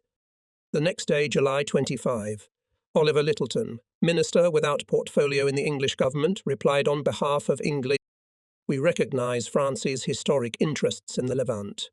Great Britain has no interests in Syria and Lebanon other than the desire to win the war. We have no intention of encroaching in any way on France's position. Both Free France and Britain have promised independence for Syria and Lebanon. We willingly concede that once this stage is finally completed, France is to assume a dominant position in the Levant and a privileged position over all other European countries. You have had the opportunity to read the Prime Minister's recent assurances made in this spirit. I am happy to confirm them today." In the same letter, Littleton stated that he accepted the text of the agreement which I had given him, which dealt with the coordination of the British and French military authorities in the East. From it followed that the British have no right to interfere in the Levant in the political and administrative field, and we in turn agree to the performance of their command functions of strategic leadership, and the boundaries of this leadership were precisely defined. On the same day, I left for Damascus and Beirut. The solemn entry of the head of Free France into the Syrian capital showed the enthusiasm of the population of this ancient city, which had previously emphasized its coldness towards the French authorities at every opportunity. When, a few days later, I addressed the representatives of the country grouped around the Syrian government at the university and clarified the aims of France in the Levant, I obtained their full understanding. I arrived in Beirut on July 27. French and Lebanese troops were lined up in trellises all along the way, while the crowd greeted me with applause. I made my way through the Cannon Square crowded with enthusiastic crowds to the small seraglio and solemnly exchanged their optimistic speeches with the head of the Lebanese government, Alfred Nakash. I then proceeded to the Grand Seraglio, where French officials were gathered. Most of them supported or had confidence in the system of government established by Vichy, but as I entered into conversation with them, I became convinced once more of the influence which events, if they are in the full sense of the word decisive, have upon the behaviour and even upon the convictions of men. The dignitaries, officials, and members of the clergy all assured me of their loyalty and promised me that they would serve their country under the new government with boundless devotion. I must say that with the fewest exceptions these promises were fulfilled. Almost all the French who remained in Syria and Lebanon, in spite of the most difficult circumstances, never ceased to prove in practice that they were closely united around Free France, which fought for the liberation of the country, while at the same time exercising on the ground the rights and duties of France. Meanwhile, the time was just at hand to compel respect for these rights and duties. Immediately on my arrival at Beirut, I observed how little regard General Wilson and his political collaborators in uniform had for the agreement I had made with Littleton. I must admit that this did not surprise me. As to the fulfilment of the terms of the armistice, as well as the conduct of the British in Syria and Lebanon, everything went on as if no one owed us anything. In full agreement with the British, Dens concentrated his troops in the Tripoli area. The command was still in his hands. Military units with their chiefs, weapons and banners, camped one near the other, and he showered them with decorations and commendations with announcements in orders. The troops received only such information as the higher ranks let pass, and they were constantly indoctrinated with the thought of impending repatriation. From Muselier they were already reporting the dispatch of ships which were to load all at once. Darlan had not lost a day in sending them to France, and the Germans were also anxious to hasten their return. In the meantime, in accordance with Denzey's instructions, with which the English Armistice Commission and the English Guard authorities had full regard, officers and soldiers were forbidden all communication with the personnel of the Free French troops, who in turn were prevented from coming into contact with them. Under such conditions, conversion to our side was a rare occurrence, and we hoped that we could influence the consciences and minds of these men individually and loyally, if they were given an opportunity to listen to us and make a free choice. Instead of this, there was a hasty loading of an organized army, kept in an atmosphere of bitterness and humiliation, and who had but one desire: to leave as soon as possible the country where they had suffered so many vain sacrifices and expended so much futile effort. So the obligations assumed by the English government on the question of the interpretation of the terms of the armistice, concluded at St. Jean d'Acre, remained a dead letter. The question of British political disinterestedness in Syria and the limits of the authority of the British military command was in the same position. If in Damascus and Beirut these encroachments were still latent, on the contrary, in the areas where interests clashed particularly sharply and where England or her Hussein friends had long had their sights set on them, these encroachments manifested themselves quite openly. In Jazeera, Major Renania, representing General Katra, was treated by the local English authorities as a suspicious person and prevented from forming Assyro-Chaldean battalions and temporarily disbanded Syrian squadrons. In Palmyra and in the desert, the Englishman Glab, who was called Glab the Pasha there, ran rampant. He commanded the so-called Transjordanian armed forces and tried to attract the Bedouin tribes to Emir Abdullah's side. In Quran, British agents pressured local chiefs to recognize Abdullah's authority and pay him taxes. Alarming information also came from Aleppo and the Al-White region. But the British were particularly outspoken in their intentions in Jebel Druze. Meanwhile, there was no fighting there, and Generals Wilson and Catroux agreed that the Allied troops can enter this area only when a general decision on this issue. One can easily imagine our surprise when it became known that an entire British brigade had entered Jebel Druze. The English had arbitrarily taken the Druze squadrons into their service, and certain chiefs, summoned and bribed by Bass or otherwise Commodore Bass, declared that they would not recognize the French authorities. The so-called French house at Suida, which was occupied by our representative, was forcibly seized and turned into the residence of the English command. In the presence of troops and the local population, the French flag over the residence was lowered and the British flag raised. It was necessary to act at once. On July 29, General Catrux, in agreement with me, gave orders to Colonel Monclar to proceed urgently to Ceuta at the head of an imposing column, to take possession of the French house and retake the Druze squadrons. Wilson, promptly notified of what was happening, immediately addressed a message to me, in which he demanded in a threatening tone that the movement of the column be stopped. I answered him that the column has already arrived at its destination, that he is presented with the opportunity to settle the question of the cantonment of British and French troops by General Catrus, who has already offered it to him. That I regret his threats, that if they want honest military cooperation on my part, it is necessary that no one in Syria and Lebanon to infringe on the sovereign rights of France and the dignity of the French army. At the same time, Montclair, who had arrived at Ceuta, was told by the commander of the British brigade as follows: "Well, if it is necessary to fight, we will fight." Montclair answered him in the same way. However, events did not go that far. On July 31, Montclair could settle in the French house, solemnly hoisted the tricolour flag over it, placed his troops in the city, and reorganized the Druze squadrons under the command of a French officer. After some time, the British troops left the region. But if one incident could be settled, others immediately arose everywhere.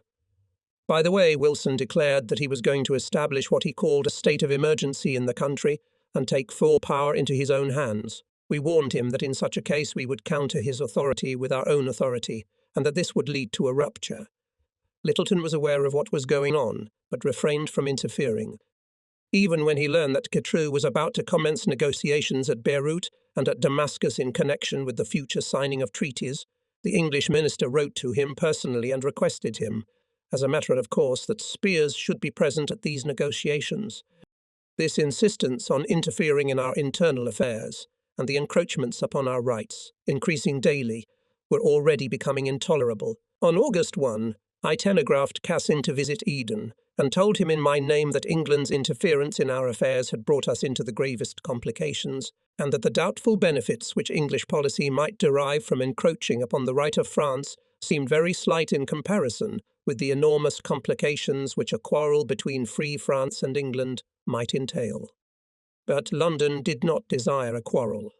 On August 7, Littleton visited me at Beirut and spent the whole day with me. This was the pretext for a meeting which might have been final, if anything at all for the English could be final in the East.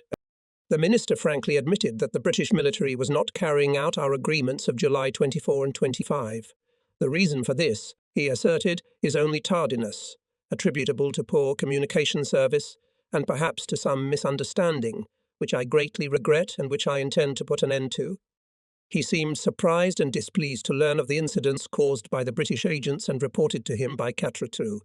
Littleton also stated that Vicky was violating the armistice agreement. For example, 52 British officers taken prisoner in the recent fighting, whom the Vichy authorities were obliged to release immediately, had not been released, and their whereabouts were not even known. Littleton said that Dens would therefore be transferred to Palestine, and we would henceforth be given every opportunity to recruit French soldiers. I did not conceal from Littleton that we were driven out of patience by the methods of the Allies by which they were carrying out the cooperation. In that case, I declared, we prefer to go our own way rather than tolerate all this, and you go your own way. In reply to his complaints and references to the obstacles we were alleged to have placed in the way of the British command, I answered him by reminding him of Foch's precept that every effective Allied command must be impartial. Littleton, I added, may say and write what he pleases on the subject, but Foch's words cannot be applied to the English. And if Wilson, in order to seize power at Jazira, Palmyra, and Jebel Druze, refers to the necessity of the defence of the Levant, it is an unsuccessful argument. The enemy is currently far away from Jebel Druze, Palmyra, and Jazira. If it is believed that there is a possibility of a new threat from the Axis powers against Syria and Lebanon, then a common Anglo-French defence plan should have been drawn up to deal with it, rather than an English policy of undermining our position.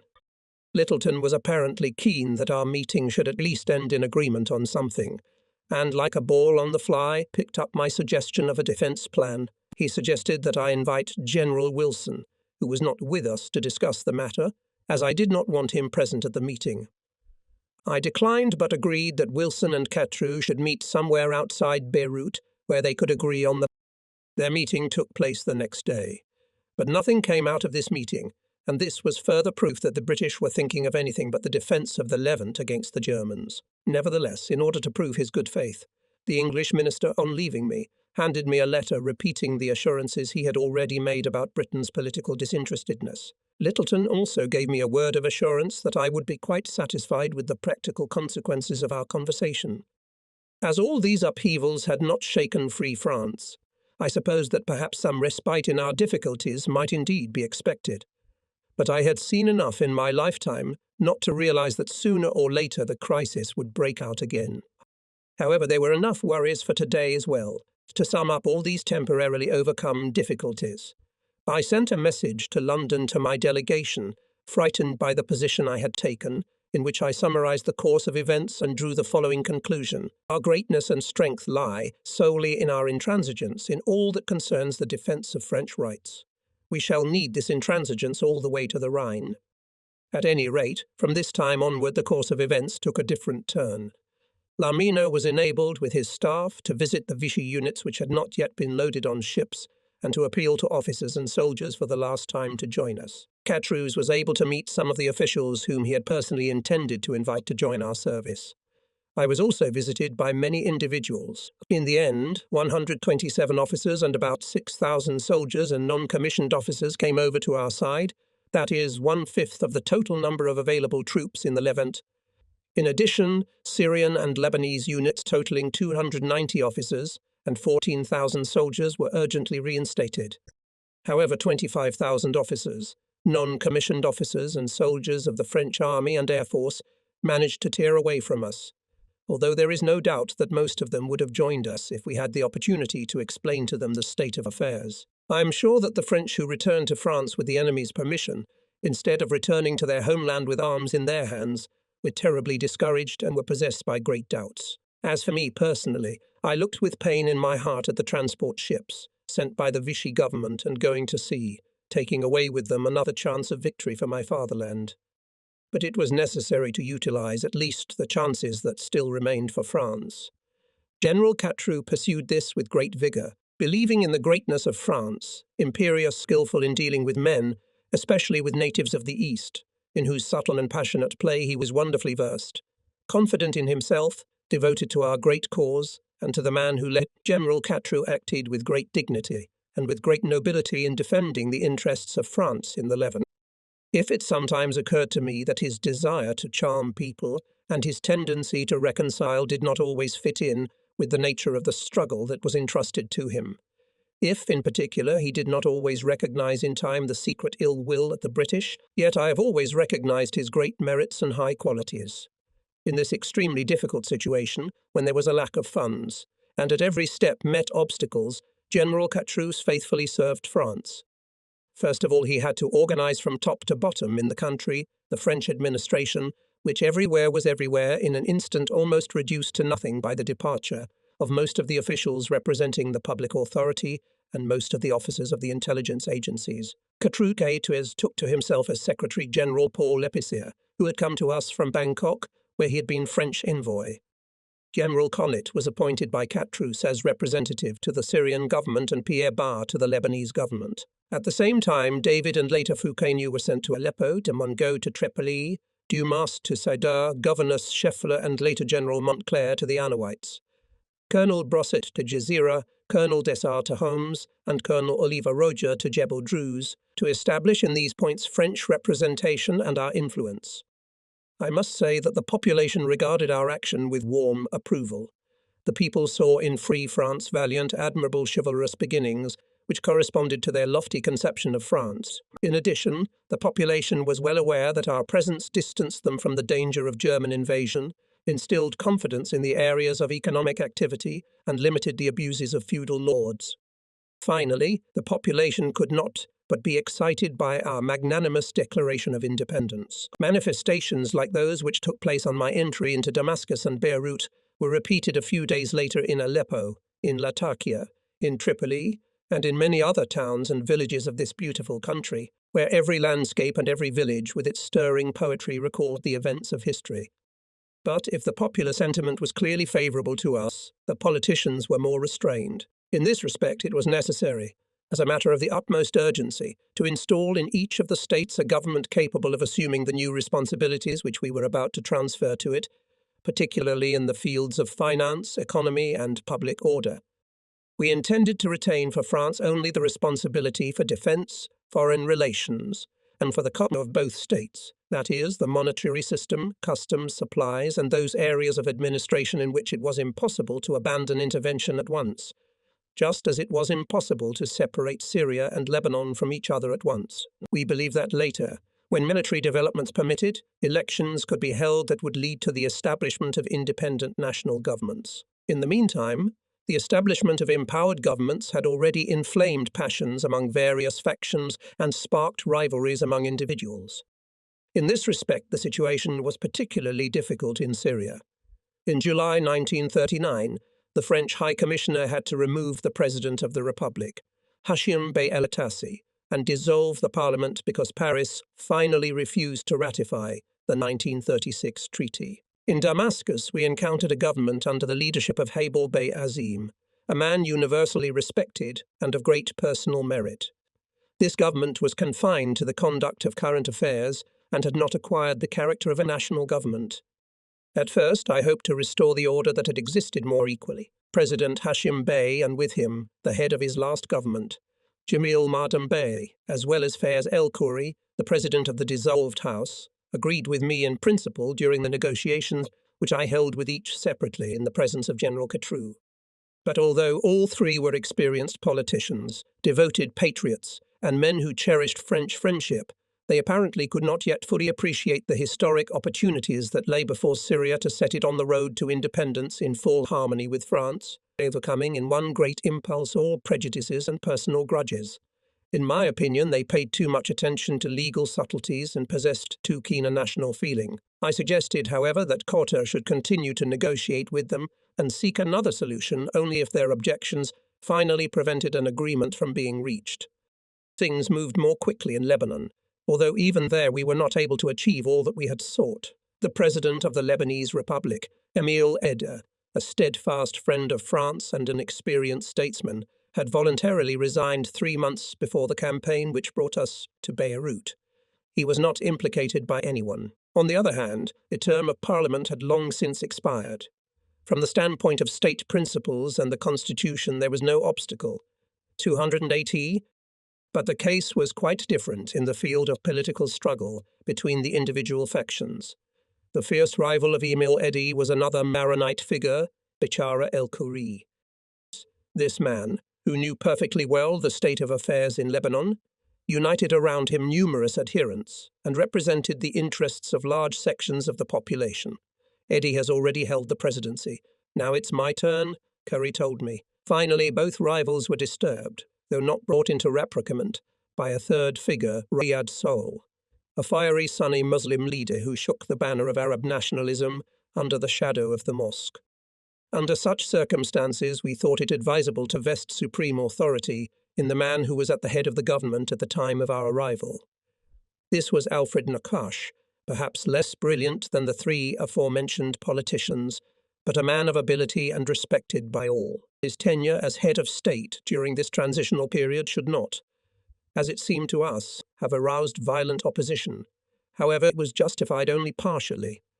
The fact is that while Emile Edy nobly reconciled himself to our temporary choice, and Riyad Sohl avoided obstructing the one who had assumed the burden of power, Bechara El-Khoury used all insidious methods and all possible intrigues against him. But pending the free expression of the will of the people, this political situation in Damascus and Beirut posed no threat. Nothing threatened public order, and the administration was doing its job. Public opinion also tolerated the postponement of the elections due to wartime emergencies. In short, had it not been for the interference of the British, who systematically sought pretexts and all sorts of accidental excuses for it, the transition period between the mandate regime and full independence could and should undoubtedly have passed without any complications. But while at Cairo, Littleton had gone headlong into the supply problems of the East, and General Wilson had somewhat withdrawn into the background with his emergency and his outspoken attacks upon us, Spears had settled down at Beirut as chief of the liaison mission.